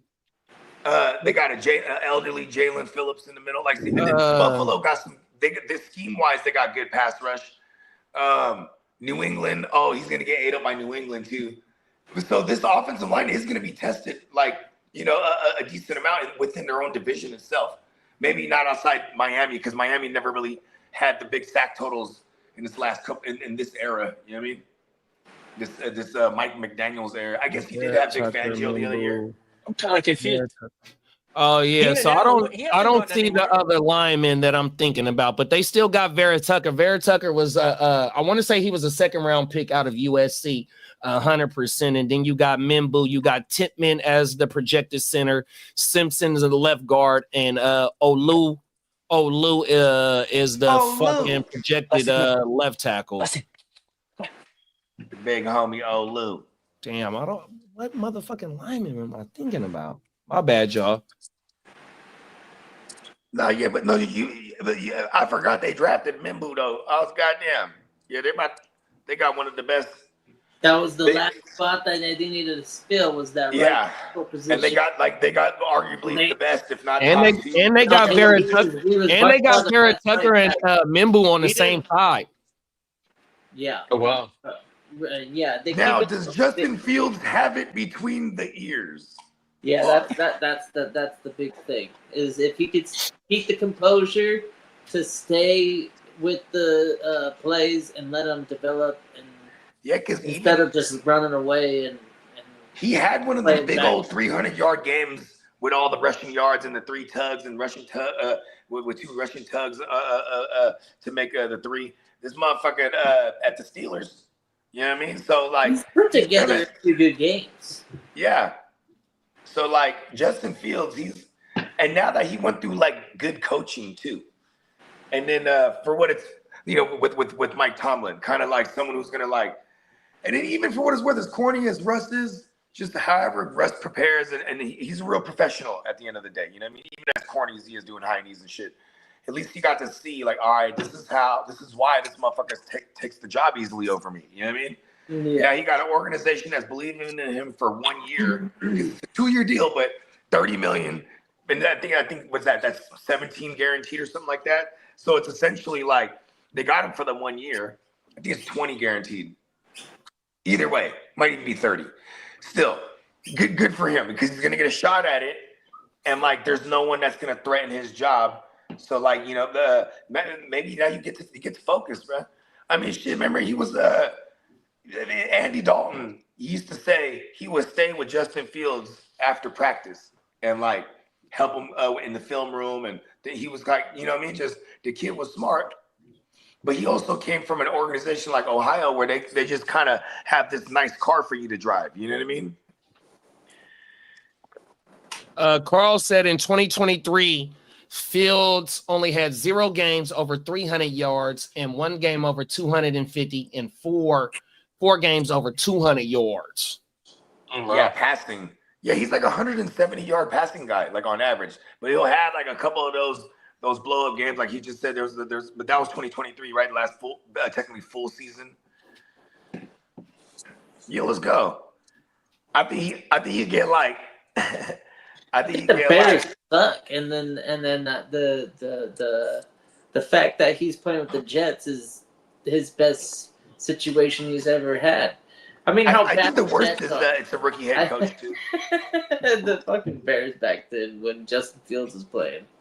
I mean, yeah. Imagine you had Matt Nagy first. They weren't looking nice at all, no matter who was throwing the ball. Yeah, you had Matt Nagy. Then you go to Matt Eberflus, who's a defensive-minded guy, and then like you Eberflus to Ben Johnson. They had 3 motherfuckers the whole last year, bro. I know they're fucking they're like their passing game coach or the offensive coordinator end up being the coach at the end of the year. They will take him in. It's a permanent job offer. You know how they say now hiring? That sign don't come off that building.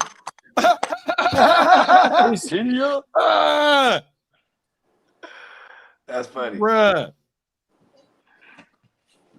Yeah, I mean, I guess for just my last thought on Justin Fields is like, I guess if there was some worries is not only that division that they're in, but it's also like it's still a rookie head coach. You know what I mean? Yeah. So hopefully that his leash isn't is long enough. Pause. That they'll allow him to, if he wins 6 games, they'll bring him back. Especially if they don't like any of the QBs that's in his next year's class, because some of them are already saying that they're not going to declare until 2027. You know what I mean? So we'll see.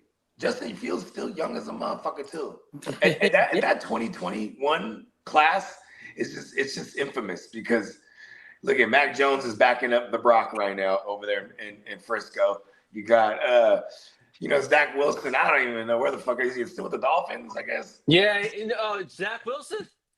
Yeah, he went to Dolphins. He went to He's not going to stay with any team. Somebody's going to cut him, and he'll be. And then Justin Fields, he got a gig with the Jets, and then you got Trevor Lawrence, just hella bald over there. Not even bald as in he balled out in past tense. I'm talking about he's actual bald over there in Jacksonville. Yeah. Yeah, that class. Oh, and then Trey Lance is just dead. Okay, he's over. Oh, he's with the Chargers. Yeah, well, he ain't gonna see the field much unless he's perfect guitar. Much or at all? You mean at all? I mean, they might have if he's on there as like an emergency QB, they might have like packages for him. Pause. Well, like they have Tyler Heineke too. So, but I'm talking about like this is a guy who could like you're like, oh, what are they doing? Like some wildcat shit or something? Like he's just like you know what I mean? It's funny because Trey Lance really ended up to be not any good, and Justin Fields is actually good, just in a bad situation, right? Mac Jones was actually good, but just that situation fell all the way apart was when he tried to Josh McDaniels leaves and then they hire Matt Nagy. What was his name? Matt Patricia, yeah. The DC. He was a former DC, and they made him like, you know what? Come on over here, be the offensive coordinator. That shit was weird. Hey, Bogey, what do you think stat line do you get from Caleb Williams this year? I'm rooting for the first ever 4,000-yard passer in Chicago. Fatality. Yeah. Oh man, I don't know. History? Question mark? Wow. Yeah, it's a big question mark. Isn't that funny though? Because no one's ever done it. What's the highest Jay Cutler ever got? Jay Cutler never hit 4,000 yards? No, never. And no one's ever done it in Chicago. Because Chicago, they won it on defense and running the ball. That was always kind of their identity.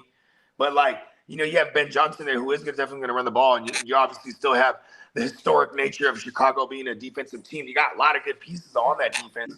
brought over Dennis Allen, which is like a legit defensive coordinator, which is probably one of the smarter things that Ben Johnson did, because a lot of these rookie head coaches, they go and get, renowned DCs so they can have them handle that entire side of the ball. You know what I mean? And they can That's focus true. on doing because these new age young HCs like a Ben Johnson, he's going to be a play caller too. So, you know what I mean? Like this just, Sean McVay, he brought in Wade Phillips. You know what I mean? Even Mike McDaniels over there, down there in South Beach, he brought over Vic Fangio initially. You know what I mean? Mm-hmm. It's just smart. But then you got Shanahan, who kind of danced to the beat of his own drum, and kind of we just had Saleh, and then we went through Saleh disciples, and then because I always felt like Shanahan should have done that at one point. Like it would have been dope if he brought in who was a Dan Quinn. Like why didn't we go after a Dan Quinn? You know what I mean? At one point when he was available, Yeah. All right, let's do this. Hey Lee, where you going? I'm trying. All right, so let's do the All right, so you're gonna do the for the Chicago Bears. We're gonna try and think of like the top passers. No, just like that. I forget what that like saying the phrase of the type of player that you would call this person, but basically somebody that goes down under the radar that you would call that's going undervalued in. Okay, yeah. Instead of using the term sleeper, I usually just say someone undervalued. You know what I mean? Yeah. Or late, or I just say somebody that's going late. You know what I mean?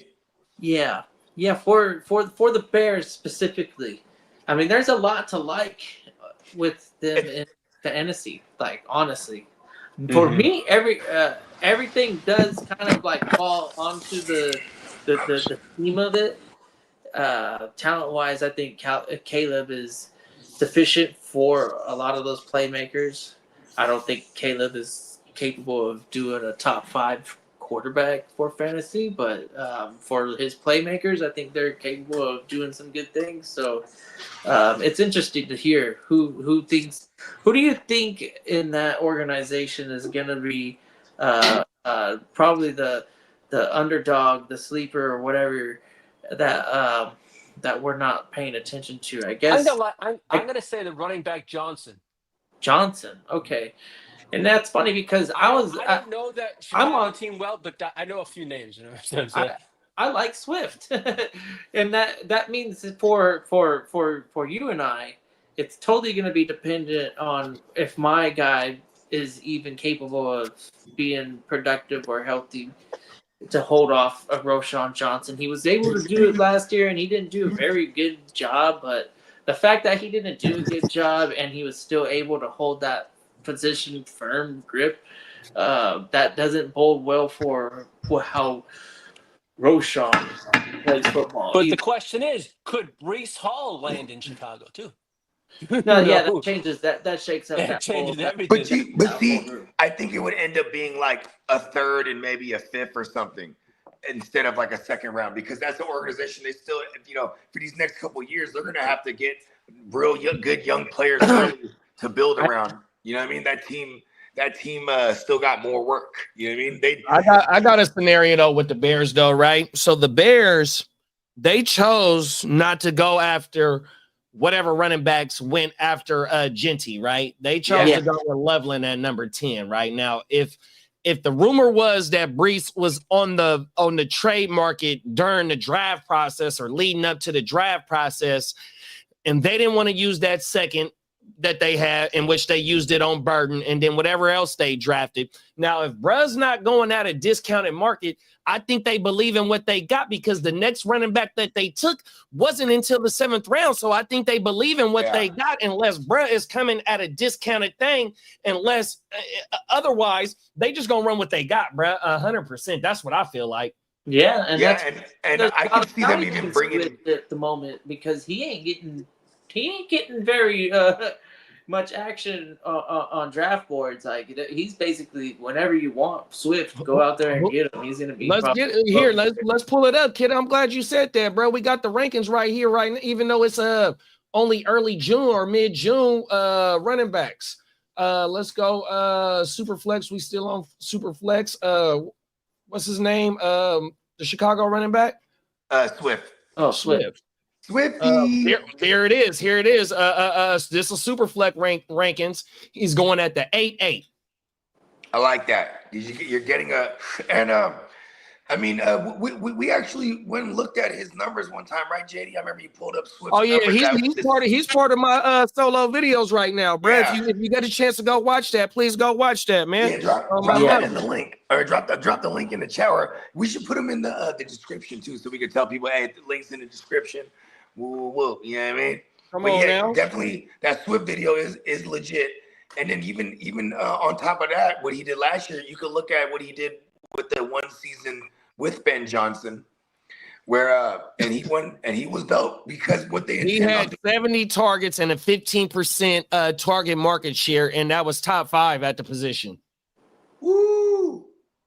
Yeah, and he doesn't have anything outside of the rookie that's probably just gonna play special teams and maybe see the field occasionally. Yeah, I say occasionally, he ain't gonna touch the ball every game, even like Manon guy or whatever, the Manon guy. Yeah, the money gang.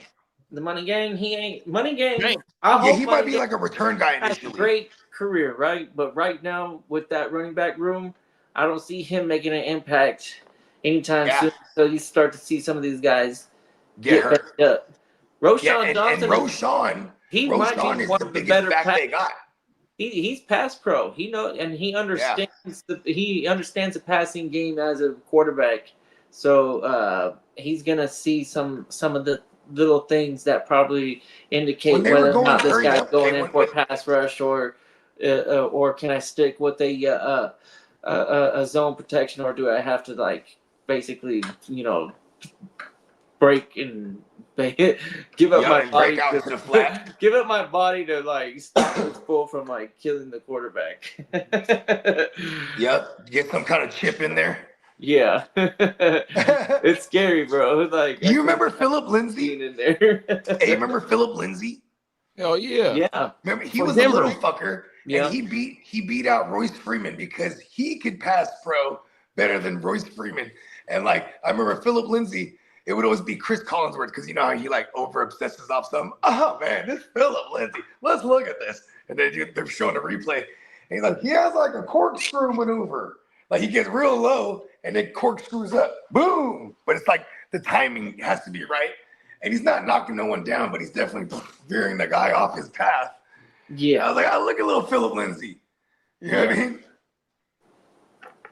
Yeah, it's a role. And it gets you on the field. The running back just doesn't handle some carries. They're making some blocks out there for sure and playing. What about Genty? What do you think Genty's going to be like in the pass pro? I'm hoping, cross our fingers, we get a guy that is as good as Gibbs, and we're liking everything that we want out of a running back. I think Genty's capable. It's just, are the Raiders going to be able to get him a little bit of room to make big plays? And I think the Raiders are going to continue to improve. I feel like they got a little bit better. I was expecting their defense to do a lot better than they did. But this year, maybe the defense does get back on track to look like a unit. And Tyree Wilson and some of the younger guys that haven't been able to get enough play to make a huge impact. But I like some younger players. Let me ask you some thoughts here. Hey, Peacock said he gonna be Bo Jackson 2.0. Small Bo Jackson? Man, I mean that would be nice. And Peacock, that would mean he dies after like 2 seasons. That system was pretty. That system for a healthy running back was was sustainable for us in fantasy. It was like RB2 flex worthy.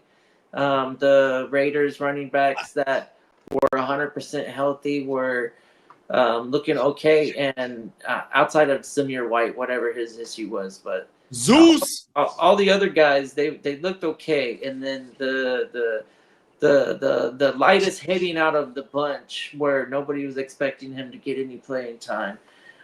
Forgive me for not knowing the guy's name, but he had like that one half where he filled in after injury and looked pretty good. Waiver wire darling, because he got like a touchdown and almost 100 yards in like one half. And then goes into the next game and looks pretty good for a 20 carries, and then gets hurt and is done for the year. So there's this is after Madison got hurt. There was another guy that replaced Madison. And the OG dude, Abdullah.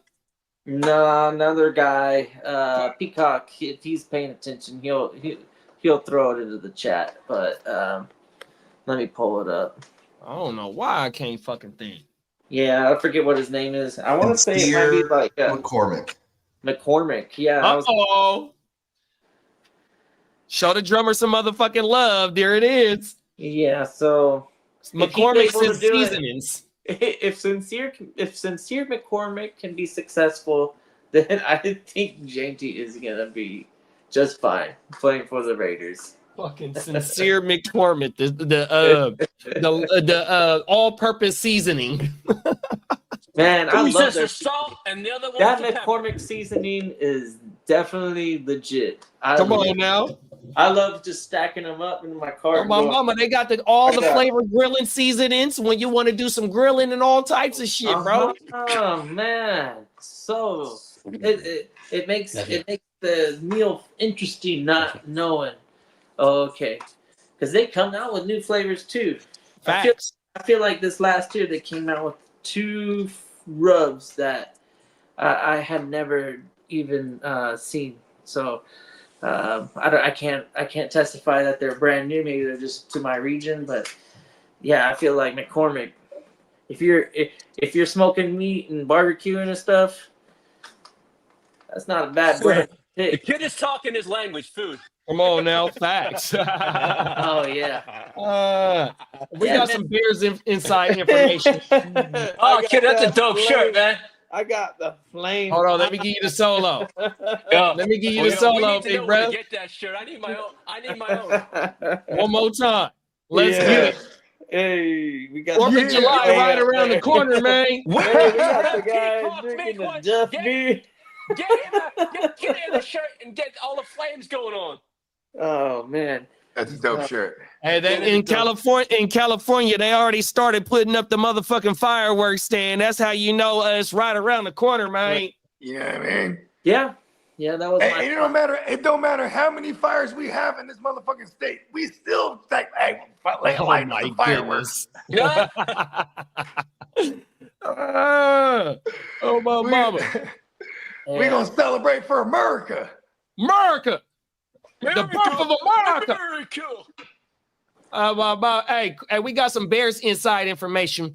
Carl said the Bears wanted Travion Henderson, but New England snagged it. Then they wanted Caleb, but Pittsburgh snapped him. So they traded back again, tried to get Scatterboo out of Sacramento. The Giants put the rug on him from underneath. 100%. So they was thirsty for a running back, he said. And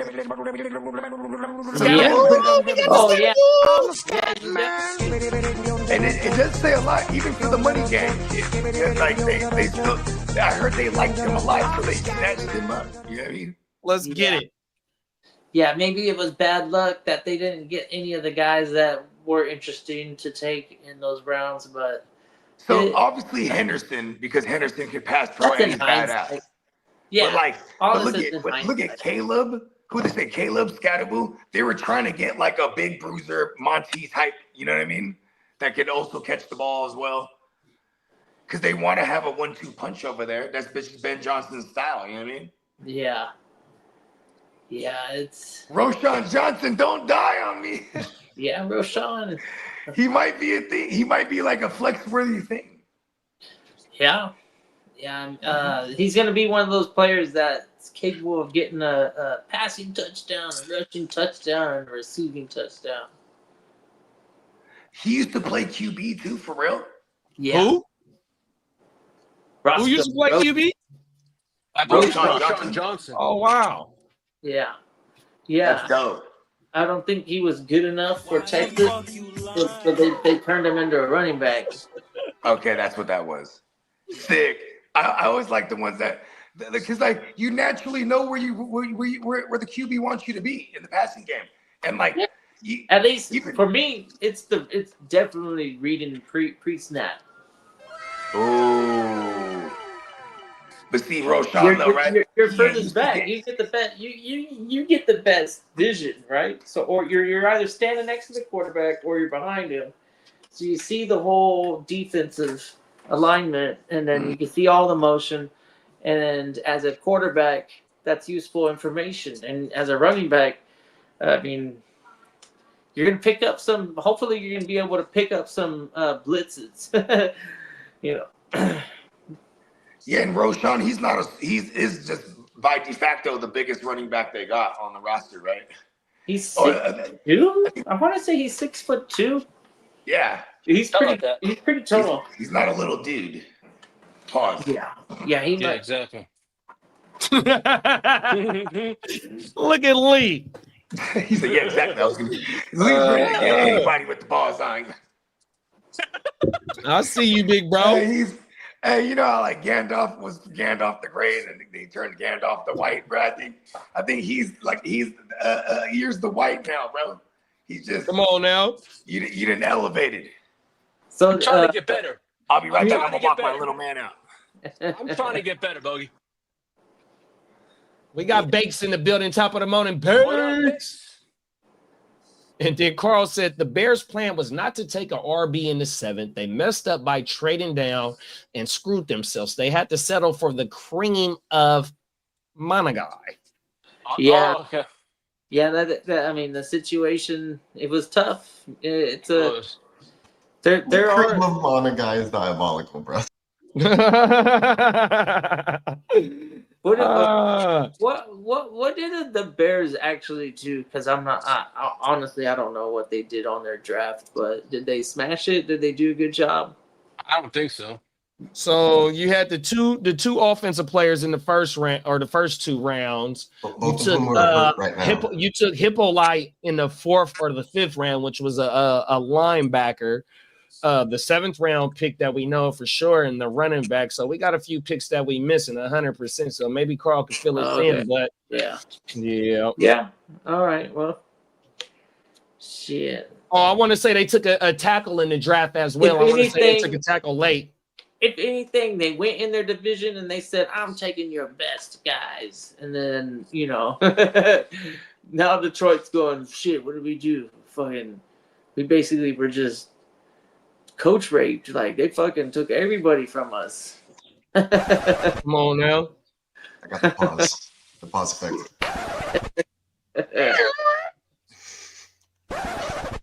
Shout out to our DJ, man. Yeah. On the 1 and 2s. Oh, my baba, babe. All right. Yeah, YouTube's rules. I'm sorry about it. I forgot. Sometimes I just think that, like, me being as an American, I get to say whatever I want. Our First Amendment, man. We all have that. I like to say what I did.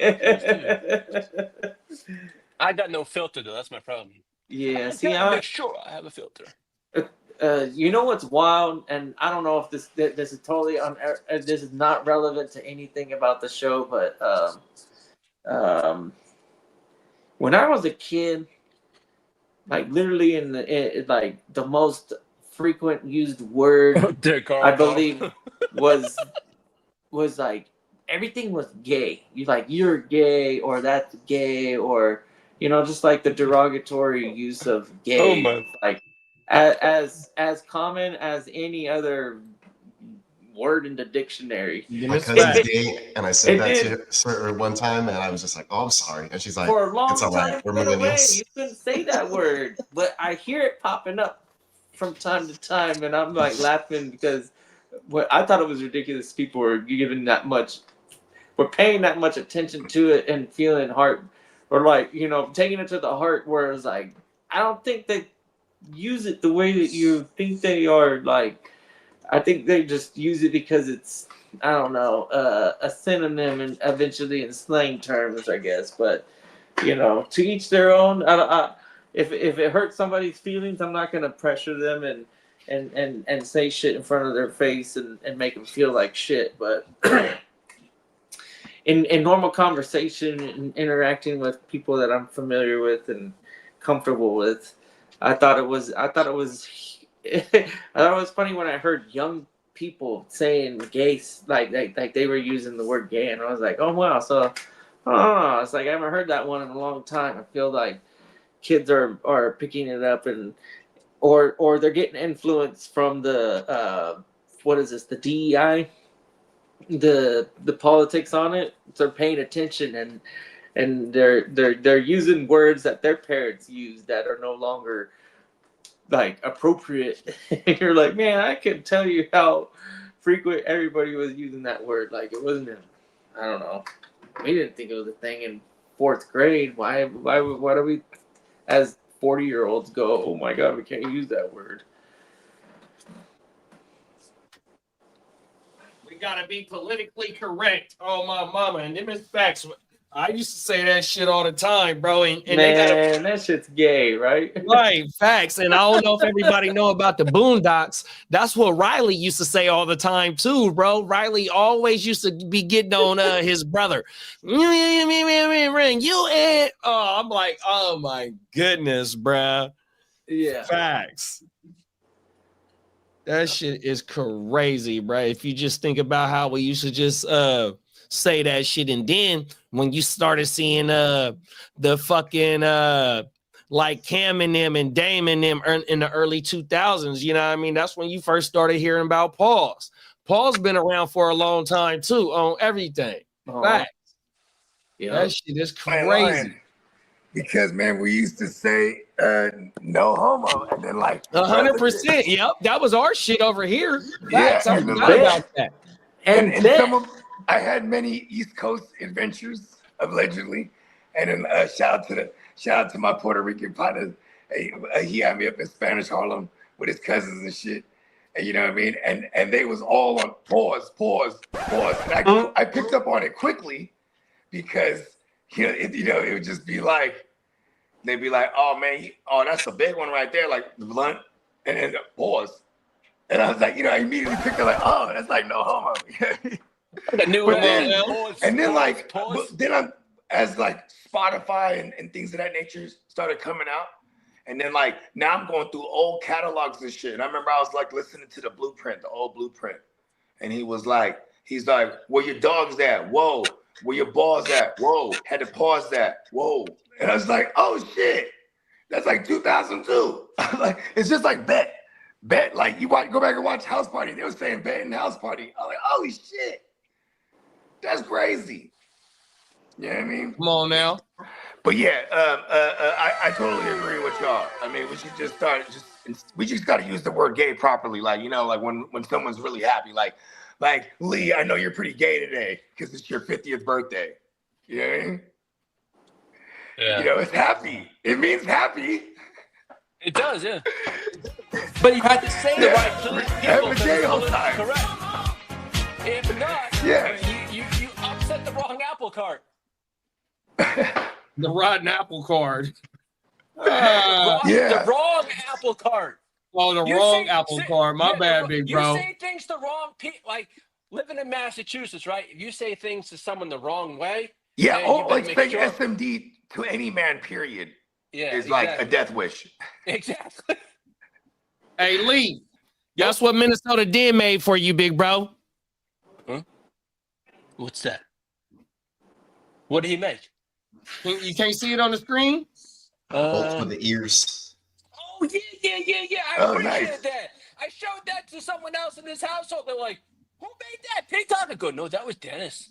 Yeah, that was Minnesota Den. He sent me that earlier. My bad, Minnesota Den. I just seen it, big bro. I appreciate it. Dig deep. Pause. Pause, they're getting better. Big D. Yeah, and By the time Vegas rolls around, my pauses will be pulled. I mean, we grew up in the 90s, and I feel like you know, the ones that just grew up from our era, they know there's no offense to it, but it definitely doesn't age well, right? Certain things. Yeah. But like, you know, we're not that far removed from Superbad. We're never like, oh, that's gay. You know what I mean? That's just how kids talk. We're you know what I mean? For how we talk growing up, it was, yeah, really. Never realized how homophobic the era was. Yeah.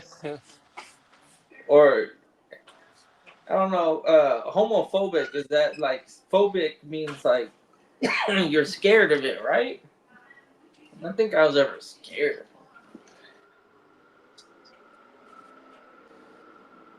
Man, I don't know, in my dad's era, if you got caught, like somebody like outed you, or if you outed yourself, and you probably get your ass kicked all the time. Yeah, exactly, right? Yeah, that was some wild fucking times, bro. Everything. Real Oh, talk. for sure, man. Pause. Yeah. And that's a part of like the negative, because I don't think there was anything. There's no like gay pride until I was probably already almost graduated high school, or already graduated high school. You know what I mean? Right.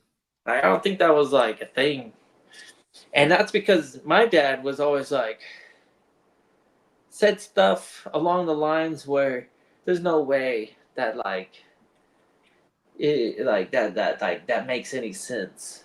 And so I always thought it was that was true. But then you start to talk to people and you're like, well, it makes sense now that I hear their story. But obviously to my dad, it's like, what the fuck is that? Yeah, Hey, my dad was old school. If I said half the things I said now, I wouldn't even have a hide, man. I'd be fucking whooping. Hey, get the fuck out away from me. Yeah, you find out there's like, oh well, I guess there's people out there like that. That's their shit. Yeah, It's not to all uncommon. suits their own. It's definitely not as uncommon that your feelings are leading you to believe like sure. Yeah. There are eras, and good for the younger generations for being a little bit more upfront about being accepting of individuality, I guess. I don't know. Makes it easier for the kids, at least. Fucking bullying and picking on kids. I don't know, like looking back at it, I was a part of bullying. Looking back at it, I'm like, I don't know why I would like give that much attention to talking shit to people.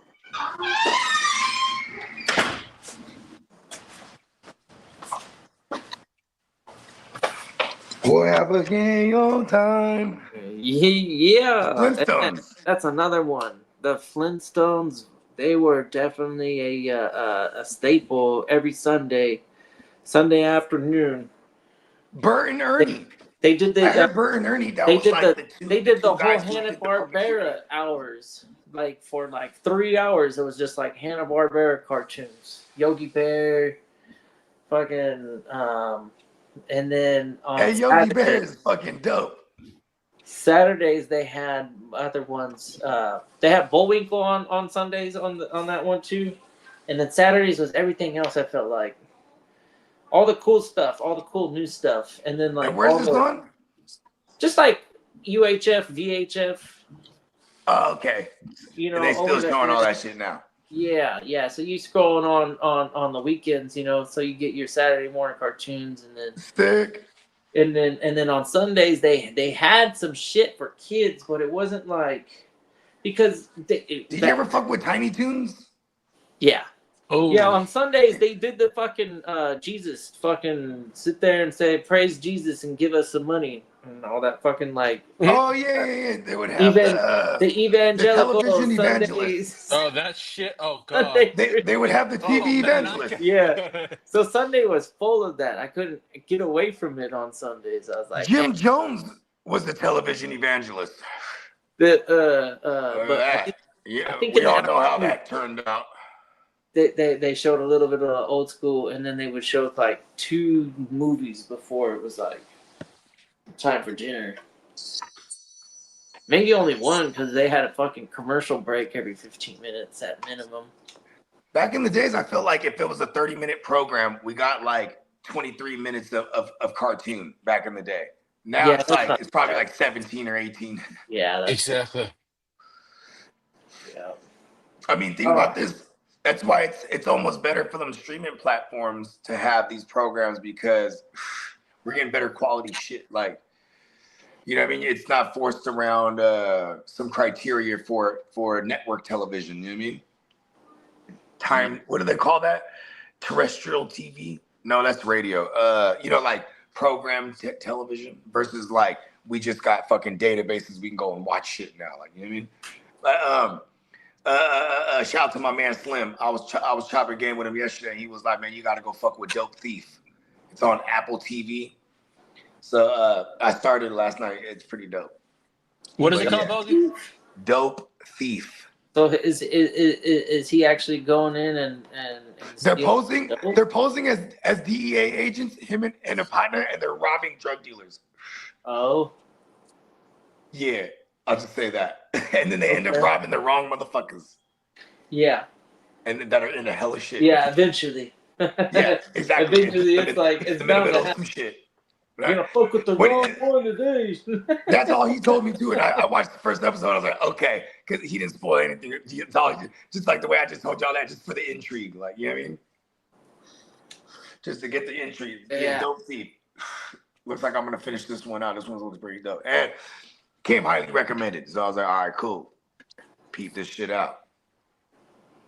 Oh, Roshan is only 6 foot according to Carl, which I'm inclined to. So he was a short QB, and now he's a tall running back. Yeah, no wonder they took him. Yeah. Yeah, he can pass pro though too. Let's go. Yeah. And then Swift, I mean, I guess he never graded terribly in pass pro, but he's just like. It's not what that's not. I don't see him. It's just another system that he's familiar with. So I think like it's already just kind of like lined up. Where it's like, for sure, the guy comes he's gonna get majority of the work. Oh, perfect! I've got Swift to work with, so at least he's gonna understand the system, and I don't immediately start from scratch. If he gets a hamstring somewhere, right? Money gang, let's go. Yeah. Yeah. Money gang. Who's this running back I just picked up everywhere because I just looked at the trending. He was trending. It was Corbin, but he's over there in Atlanta. Was he any good back in the day? He's like 6 foot 220. I think it's because they made a roster cut on McClellan, so he gets cut, and they just said, okay, this guy's on the depth chart. I don't expect him to do anything. I definitely spent $11 on him everywhere. It's tough to say anybody outside. I have Bijan in a couple spots, and Bijan are worth the fuck on that team right now. Besides those 2 guys, I just picked them up. They're nice. They're nice pieces, obviously. Bijan and Algier still good. Yeah, but okay, so that's why he was trending because of that roster cut. And why is Henry Ruggs trending right now? Like, isn't he in the beat that way? Maybe that's a dynasty. I'm just trying to catch up on the last couple of things because he got released to give a statement, like in mind, body, and spirit. He got released for a special statement tequila to the family and mushrooms for like days. Yeah. He got released to make a statement, but yeah, he got released to make a statement to the family that he messed up their lives. He's still incarcerated, isn't he? Yeah, I think he went back. It was just like a special thing where he went to like address and give a statement and apologize formally and all this stuff. Okay, so this is good. So it starts with good PR. Yeah. So then I guess that's why people probably misinformed and then just started picking him up just because, and then that's why he's trending. Okay, good. Good thing I didn't spend $11 on him anywhere. I didn't even claim him anywhere, but he's like available everywhere. Oh, that's what. It's funny because like we were just talking about Bo Nix. You know what I mean? He's a flash in the pan, and he got the hip right. So essentially, he's a flash in the pan, but so polarizing because he was a two sport guy. And then the Henry Ruggs was supposed to be like their version of Tyreek Hill. Like I'm just trying to think about Jamarcus Russell. They didn't have the greatest first round luck. Yeah, Henry Ruggs release date July 4th, 2027. So still has another 2 years. Yeah, well, he did something over the weekend. He went to they let him out of jail, and he apologized to the family that had the woman he killed. He apologized to her family. I just said that about 30 seconds ago. Dude, I sometimes for Lee, it just we just let him do it. It's like awesome. delay, dude. We're all talking about it, and then he comes in. He's like, "Oh, pause, breaking news." No, I didn't even say. I kept it out because I'm like, it was worthless. No, the best is when the touchdowns got scored. And then he said, because he always gets me. He always gets me. He goes, "Oh, Eagles touchdown." I go, "Oh, again." We're watching live. It's the same one. The best, for sure. Man, I can't wait to rock. I got Sundays off from now on. The NFL's. I'm rocking Man, all day on we have 8 days away from kickoff. We got 9 Fridays, and we're until Vegas, man. I'm looking forward to this shit. Oh yeah, you guys aren't forgetting me in Sacramento, right? So I can book my flight already. Oh yeah. Okay. Yeah, for sure. Right, then I'm booking it. Boom today. Yep, I'm like 20 minutes from the airport, 40 minutes from the airport. So even if worst case scenario, I just put you in an Uber or something. You know what I mean? Because like maneuvers around. I'll get there by lunchtime. So if for some reason we're delayed, like we're not leaving till later or whatever, then I'll Uber that way. Y'all are gonna be so loaded by the time you even get to Vegas. I'm gonna be I know, right? We're gonna have time to sleep. How long is that parking You're gonna be you guys are taking? No way. It's like a 6-7 hour drive. Look, no, it's a piece of cake. It's gonna be like more like closer to 8 to 9 because of the we're not gonna be going like 70. You know what I mean? Probably going. We'll have some moments on the stretches where we're hitting like 65. You know what I mean? Is there a bathroom on the RV? Yes. All right, then. We should make good time then. Yeah. And I'll make sure I go get you some of those. It's called smoking in the boys' room. Yeah. Hey, yeah. So what day are you getting in the what day are you getting in the rig and heading over? What's up? What day are you getting in the rig and heading over to Vegas? So Wednesday. So remember initially we're all gonna arrive Thursday, so now it's Wednesday. So it's Wednesday night? Yeah, because we're gonna leave like so. When are you arriving, Peacock? Wednesday, like you said, noon. My flight says 11:48. So yeah. Okay, perfect. So let's just say noon, or maybe worst case scenario 1 o'clock, because then our intentions are to leave by like 2:30. You know what I mean? Then the first stop is boom to Steamboat, and because he's about like 2 hours in the direction we're going. Right? He's right where he's off the 5, which is the Interstate 5. Right, boom, pick him up. But he even said, so I was like, "Hey, I said, are you in a cul-de-sac or some kind of like a through street? Because we're gonna be mobbing in the big bus." And he's like, "I'll meet you." He's like, "There's a Walmart down the street." I said, "Perfect," because meet you on the exit. We're fuel up on everything we need at that Walmart, more than likely, and then boom, then it's 6 hours from there. Nice. You know what I mean? Yeah, so it's kind of broken up, and we're streaming, baby. I'm gonna order like a little mount for my phone. That way I can stream out like the Peacock cam. Hey, I got the cameras, bro. Y'all don't even gotta worry about that. Oh my mama, because I got a hotspot for my iPad, but if it's Wi-Fi on that bitch, it's even. I know my dad got the Wi-Fi on the joint. Well, it'll go down then. Oh my mama, the cameras that I use for in studio, bro, it'll be a rip. It'll be a wrap. Oh my mama. Yeah, and like it's like imagine like getting on an actual bus, only like instead of like the chairs, it's like here's the little kitchen and here's the fucking couch, and here's the co-pilot seat, and the pilot seat, and then there's a table with some chairs, and you know what I mean. Then there's a bathroom with a hallway, and it goes to the little master bedroom. So if somebody want to actually get some shut eye where it's it's more quiet, boom, as quiet as a bus gets, at least in emotion. Put me right. But there's a bed, full queen size. You know what I mean? Yeah.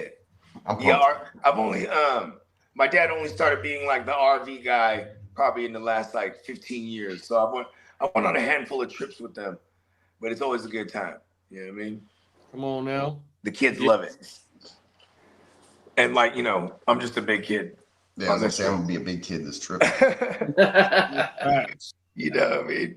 Yeah. And my dad's a fool with it too, because normally too he's just where's my hat? Boom, busts the captain hat on. You know what I mean? Got the shit, you know what I mean? Yeah. Shit funny. It's going down, boy. Yeah, it was actually his idea, and then the idea this is what it morphed into. You know what I mean? Now, how many of you are all going in the RV?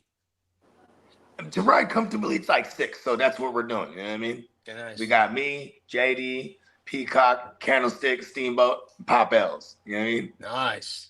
Yeah, because we could mob like, listen, we used to do like mini trips, like to go out to Napa and shit, and so I tell all the homies and all the it'd be like there would be like 7 couples, and we're just we're just riding and standing and then holding on to shit. But to ride comfortably, 6 is like what I'd recommend. You know what I mean? So we got it. It's the GWN bus. Come on now. We're on the way to Vegas. That's why I was like, you know what, Peacock, fucking fly out here if you can do an extra day. You know what I mean? Yeah. Peacock is about to endure, like he's got it's the long flight. Then we got the long drive, but at least the drive is comfortable. You know what I mean? Yeah, it should be okay. The wife was, I guess, feeling guilty about being out or whatever. She's like, when are you going to Vegas? And I gave her the dates. And then she sent me like the round trip info. And I was like, oh no, like I was going to go to Sacramento or whatever. And she's like, oh, okay, cool. And then like she sent me the other flights. Like she's like, you better book now before prices go up or whatever. And I was like, the rates have been. Whoa, let's go. Let's go. Just push this ticket to the GWN bus. The GWN bus in full effect. Man, you had a big old GWN sticker for that bus, a magnet. Pause. I could get like a banner or something. Yeah, that's what There I'm you saying. go. I'll order one. Or a flag that I kept, even a flag that I That's could why I'll have the little grommets, the tapestry, and you can just like pin it on something. It'll flap like a flag. There you go. Yo, that's gonna be a dope ride, man. You guys are gonna have fun. Come on now. It's called. We're gonna get glorious. Yo, we're gonna go slow. It is what it is, man. You can just say what you please. Yeah, I mean, listen, I promise you, there's probably going to be a nap or a pass out or a nap or something for one type of point for me, you know what I mean? Because, you know what I'm saying? You got to. It's a long trip. Take a nap real quick. We're elderly. Or we won't have a nap because I'm too loud and no one can sleep. We should put under over. I have my voice by the time we even get there. You know what I mean? Oh shit! Hey, I was infamous for no voice in Vegas, just still throwing out sign language and shit. Just like, look, Tino. Last time we was in Vegas, Tino was on no voice mode. But I think it was because he was so loaded though too. Being the third and first base coach, throwing hand signals on my mama. You feel me? Doing all kind of whatever the fuck they do. Oh my mama. They give the secret codes. Fucking A.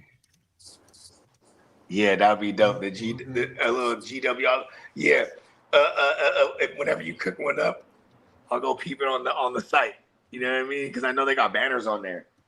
Yeah, I'll probably have the one that we have with the logo and the diamonds. I can put that one on the yeah, and it's those things where it's like kind of like the plastic, and it has the little fucking the little metal circle things. Yeah, the little grommet. I think they're under tapestries. Yeah, I think tapestries. Oh yeah, you sent me a dope tapestry before. There you go. I still got it. I had it folded up nicely. It was the one with the crazy hot alien chick. Yeah. It ain't the one from Total Recall. Is it the bride from Total Recall? No, it was like some psychedelic trippy glow in the dark It's sick stuff. as shit. Total Recall. That baby had 3 of them joints, boy. You Oh got my these 3 mama. hands. Oh my mama. That's how they do it on Mars. Fucking That's hey. some fucking crazy shit. Hey, Total Recall is the trip. You ever revisited that?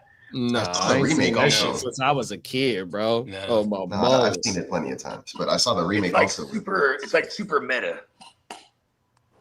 That shit It crazy. is because you don't know what a dream with what part is the dream vacation and what isn't. You know, Right? I was like, tripping was it like because all I in was like, his- oh, and I didn't even watch the movie again. I just stumbled upon someone's like you know, like they do movie reviews for like throwbacks and shit.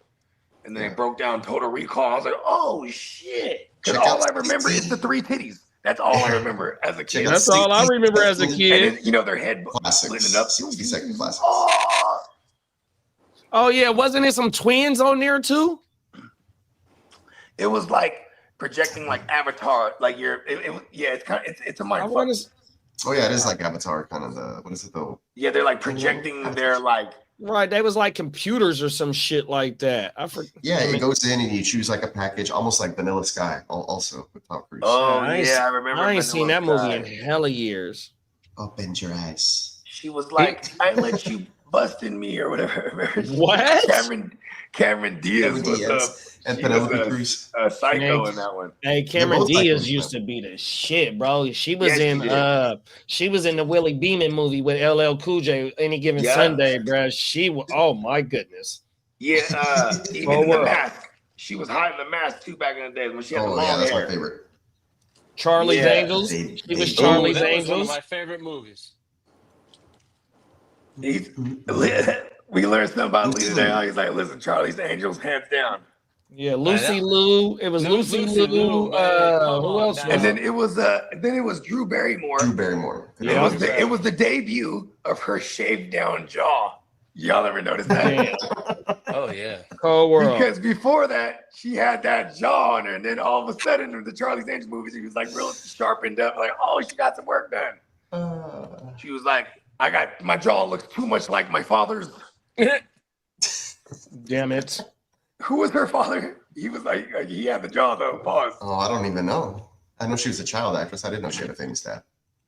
Let me find I out. think she had famous parents too, right? Maybe. I Who's might that? be totally wrong. She do look like she had her daddy jaw though. I tell you. Let's see. Like go from wedding singer to like Yeah, John Drew Barrymore was an American film actor and member of the Barrymore family of actors, which Yeah, included it's a his father concert. and his father's siblings, Lionel and Ethel. He looks like he was a Western actor. she probably he was all in the spaghetti western era. Born to The John shit kickers. Barrymore, silent film actress Dolores Costello. See silent film. Oh, Her grandparents were silent film actors and actresses. whoa. But she Yeah. just comes from a long line. No wonder she's a child actress. She just comes from like She a was line, in like a E. guild. There was like put her in the movie with the alien, bro. It's gonna blow. She was in that E.T. Oh, there you go. Carl knew what was up. There you I go. was looking at the chat. Sorry, bro. Carl's one of the most cultured in our chat. I ain't gonna lie. He'll know some shit from like the 1920s and shit. Okay, so he says the whole movie is the dream. After he gets shot, it's the fantasy. So after he gets put into the chamber and they shoot him up with the drugs or whatever, the whole movie's a dream. Makes sense. I like when they both get thrown out and their helmets crack. Oh, Yeah. they're Oh. all big. Total Recall. Sick. Yeah, what's her face was in that? Shit, no Sharon Stone, man. Yeah. She was. But she no was actually Sharon Stone. Yeah, she was very Sharon Stone in that movie. right. Yeah, she's wearing like the '80s tight workout getup, like kicking his ass. You know who was bad? Michelle Pfeiffer as Catwoman. Oh, dude, just Michelle Pfeiffer in general. You ever seen like Grease 2? She's in her early 20s. Oh, back in the day. Oh, Grease was the shit, bro. Both of them. Olivia, what's her name? Olivia Newton-John. Newton John. Yeah. Yeah. Rest in peace. Excuse me. Yeah, that was the shit, bro. Oh my Yeah, mama. Grease You know, was the defensive shit. movies I because don't of her give a talent. fuck. No, I'm just saying, like when you're a child actor, you can stay in Hollywood sometimes. You know, Yeah, I true. didn't know that her whole family was connected. Oh, like fan, that. man. I mean, people don't even know Nicolas Cage. I think isn't he like Francis Ford Coppola's nephew? His nephew or son or something? Nephew. Francis Ford Coppola is his uncle. Yeah, so he was like, but he wanted to get in the game and like not just like get some handouts. So he's like, I'm gonna change my name. And then at that moment he was like, I'm gonna be the biggest overactor ever. He's put out like 2 or 3 movies recently that I've heard cool stuff about that I need to check out. Yeah, like the vampire one I heard was good. Renfield? Yeah, I heard that was good. Oh, I saw that one. That was all right. It was all right? Okay. Yeah. No, I'm talking about some more recent ones that are like some more recent ones that are like trippy psychedelic. I saw a bootleg version of the one where he's the killer. Or not the killer, but he well, I don't want to spoil it. What is that? The Surfer is a new one. The Surfer. He plays a former glam rocker with all these bad like the unbearable weight of massive talent. Whoa. Or is it Pig? Or like he's put out like 3 or 4 new ones recently that I haven't even checked out. I'm like, fuck. It came out last year. I remember my kids, my oldest went to go watch it with her homegirls, and I was like, oh, I want to go watch it. And then what I want to watch is The Surfer, where he's like he's tripping at the beach or whatever, and he thinks that he just wants to go surfing, and they're like, you can't surf here, or somebody steals his surfboard, and it's like a fucking mind-bending desert psychological fear and loathing Las Vegas type of shit. What is he on? I have no idea. The whole thing was stripped out. Okay, you had me. You had me sold. Yeah, it's called The Surfer. The other one, I think it's called the one I'm telling you about. It's a creepy horror movie though. It's like it's hella good. But yeah, but he plays this creepy character who used to be a glam rocker and has all these botched plastic surgeries. So he wears all his makeup and shit, and like he shows up at houses, and like there's all these girls that end up dying. Like it's like a pattern of these girls dying at a certain age, but they all have the same birthday. And he shows up and brings a freaking like a life-size doll of them, and he makes it like in this basement, and like then when he brings this doll to the house, they oddly accept it, and then all kind of crazy demonic shit starts happening in that house, and then usually that one called Mandy.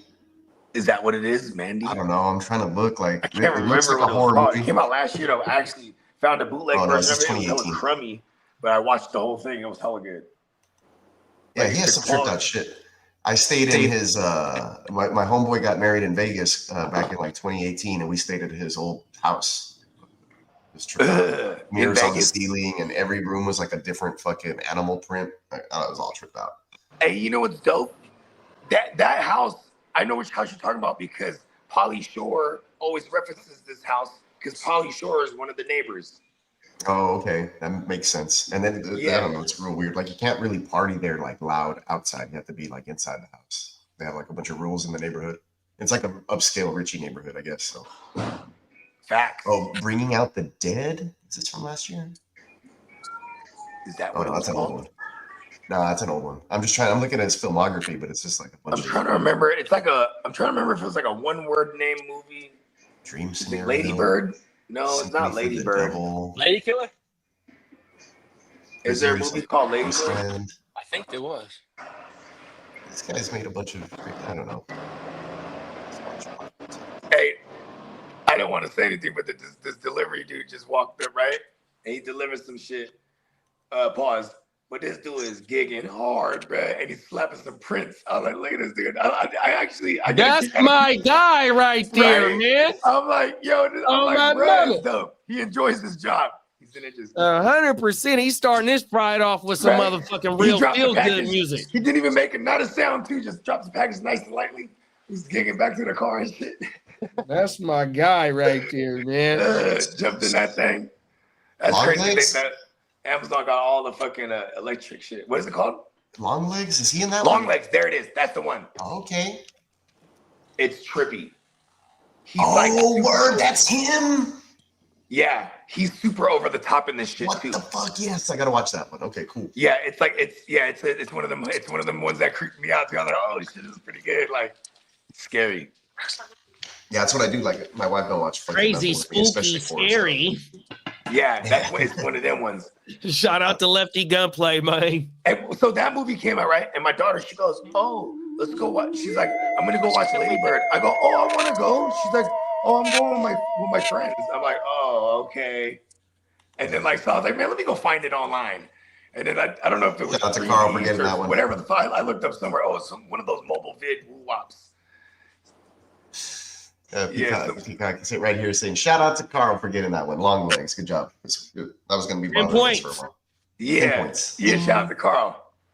Yeah, because that one was about to kill me. I was like, what is it called? I'm like, it has an unsuspecting name. That's why. But yeah, long legs. Long legs. And he goes in and he's like, he tweets and shit.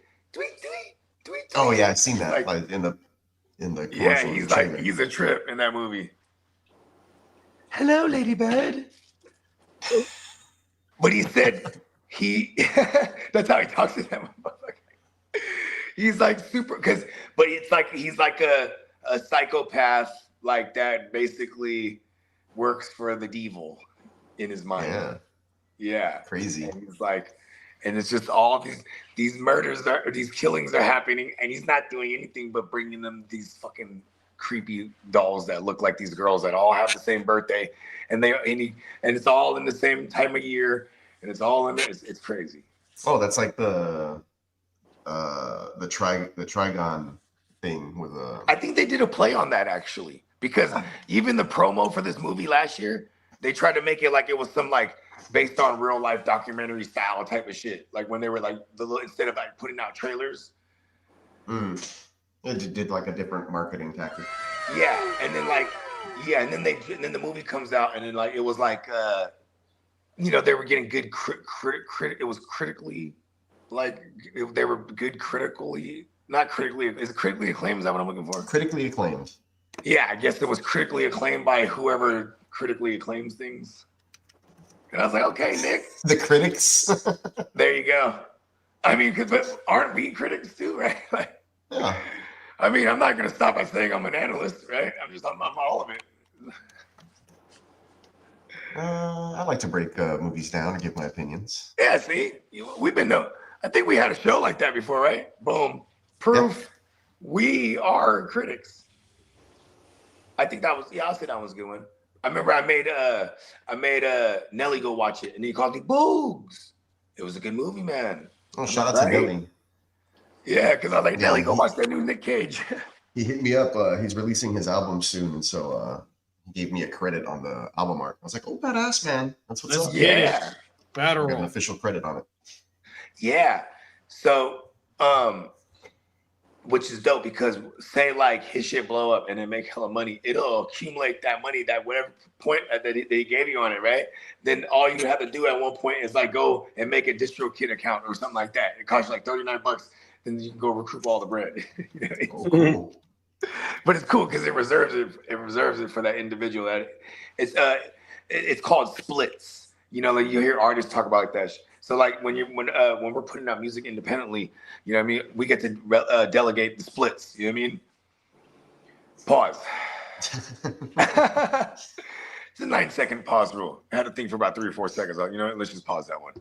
But yeah, maybe we could play movie passwords sometimes. Yeah, we'll have the name of the movie up, and then we'll give the clue, which would be like the first letter, and then we'll just go from there. I think that's how you play it. That's how we used to pass the time for days, like on those road trips. Yeah. Yeah, where we play like our version of movie horse, right? So you had to spell movie, M-O-V-I-E, or you had to avoid getting spelled movie. So it'd be like this. It'd be like I say an actor. So let's say, okay, let's watch. It'd be like I say Antonio Banderas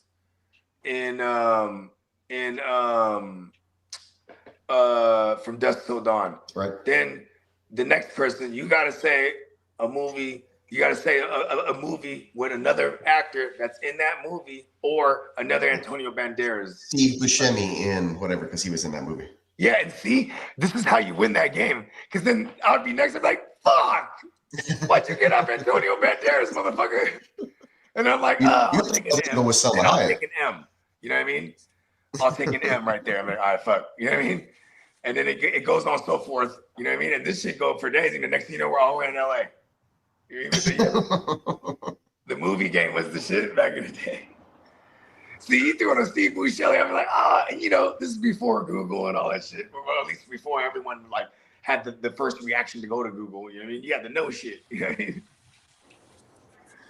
And he's like, yeah, you wouldn't have the title of the movie because that's the answer. Oh, let me get this. I can't even think of another Steve Buscemi movie at all. Man, Carl is a walking movie knowledge. Yeah, hell yeah. We got to see this. We got to bring him on some movie shit. We got to bring some movie shit back. We can have like, instead of like Carfax, it'd be like Carlfax. You know what I mean? We'll have like whatever.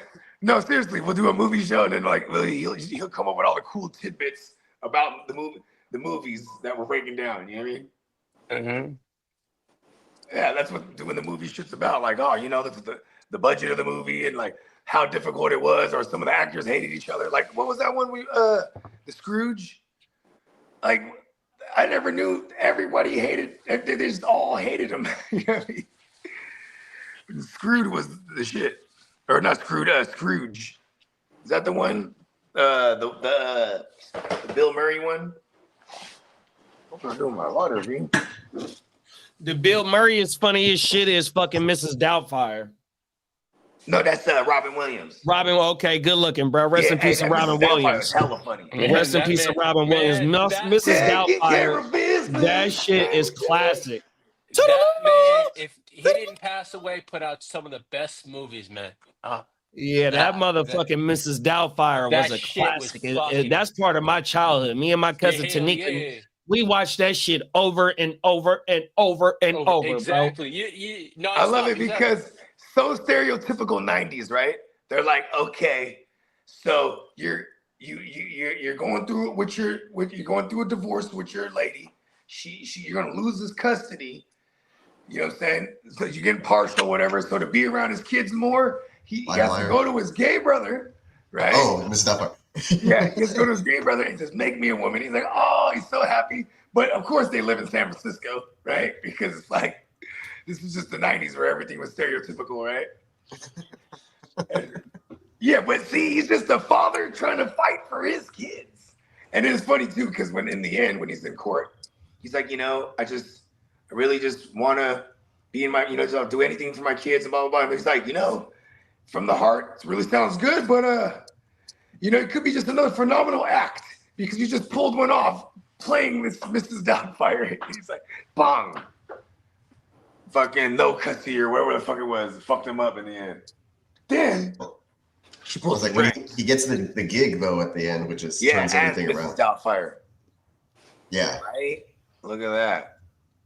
He's doing the whole puppet thing. Tyler Perry probably watched that movie one day and was like, there's my ticket. Medea is Mrs. Doubtfire. Yeah, like, this is what I gotta do. You know what I mean? Oh, they getting Tyler Perry right now. Did y'all see that? No, but I'm tired of his movies everywhere, to be honest. Yeah, me too. I've never was a Tyler Perry guy. My girl is. And I'm like, oh my God, it's so over the top. Give me some more Jordan Peele shit. Good, you know, there's some good with the bad, I'm sure, but yeah, just a lot of bad. Yeah. I'm not mad at the Medea shit. I've definitely watched Mushrooms on Medea and cracked up a little bit, but then it does a lot of Well, I'm mad that there was like 40 of them. Yeah, exactly. Like, Medea does. Because he was going to be the new Ernest. Exactly. He was like, he took Mrs. Doubtfire and Ernest, and it was like, this is exactly what I'm going to do. We're just going to beat it like a dead horse, just like Ernest did. No one ever got mad at a new Ernest movie, huh? Ernest goes to jail. Ernest scared stupid. Ernest goes to school. Ernest goes to camp. Ernest goes to camp. He started out as a mellow yellow neighbor. It was like, what's going on? He'd pop his head in the window and be like, what you got there? Whatever, in the mellow yellow commercials. And they just gave him a whole fucking movie Gave series. him a whole gig. They're like, bring the hat. Everybody likes you. Ernest. And it's funny because what does that movie, what does that word mean, Ernest? Like the definition, does it mean like to be like odd or regular or something? No idea. Ernest definition. I know there's nobody uses it because it's a name. Right? Adjective. It means serious and sincere. Oh, that's kind of him, huh? Serious and sincere. Yeah. Let me be earnest with you. Oh, it's like, so, okay, let me be frank means like super honest, right? I need a term for my name. Like, let me be Miles with you. Huh. Give two straight. You know what's funny?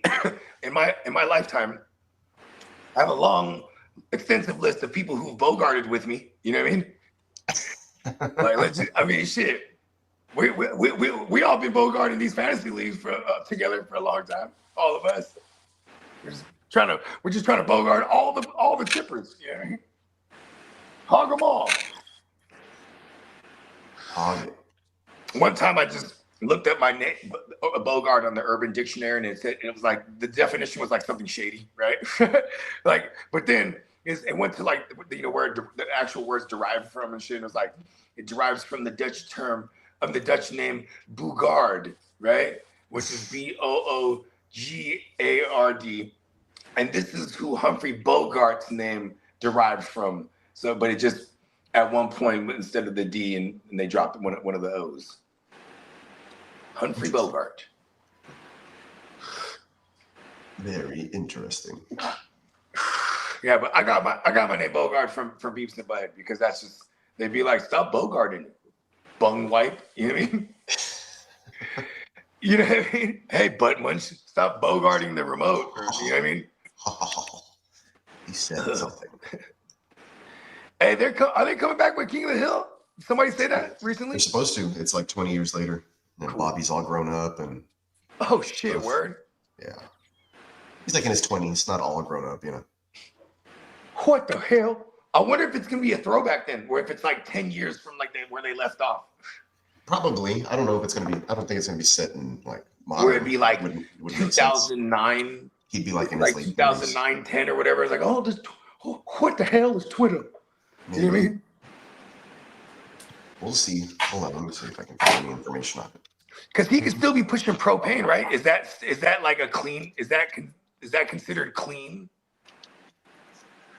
Like green? I mean, plot. Okay, so the reboot of King of the Hill will pick up 14 years after the original series concluded. Okay, so we're talking like late 90s into the, oh yeah, so yeah, okay. We're already in like Twitter era and YouTube era. So we're gonna follow the now retired Hills and a 20-something-year-old Bobby as he sets out to pursue a culinary career while his parents return to their Texas town of Arlen and attempt to navigate the modern world and its ever-expanding technology. After years working, Tech's gonna be involved. After years working a propane job. After years working a propane job in Saudi Arabia to earn their retirement nest egg, Hank and Peggy Hill returned to a changed Arlen, Texas to reconnect with old friends Dale, Boomhauer, and Bill. Cool. Yeah, Bill's gonna look terrible. You got that dang old Bill over here looking all fat and bald man here, you know what I'm saying? Damn. Woo, dog. All right, so I'm not here. I got a slide. I gotta. Let's do it. Things. Yeah, let's get out of here. That's him. Yeah, that's him. Appreciate everybody for coming through, rocking out with us today. Thank you everyone for the 50th birthday wishes. I appreciate it. Yeah, man. Happy birthday, and I Lee. appreciate each one of you, and I appreciate all of you for who you are and everything you do for this channel. Hell yeah. You too, Lee, that goes out Hey, tenfold. take this out, Lee. We appreciate everything you do for this channel and just for who you are, Lee. We fucking love you, bro. Happy birthday. Yeah, man. Thank Yes, you. sir. Wonderful, blessed day.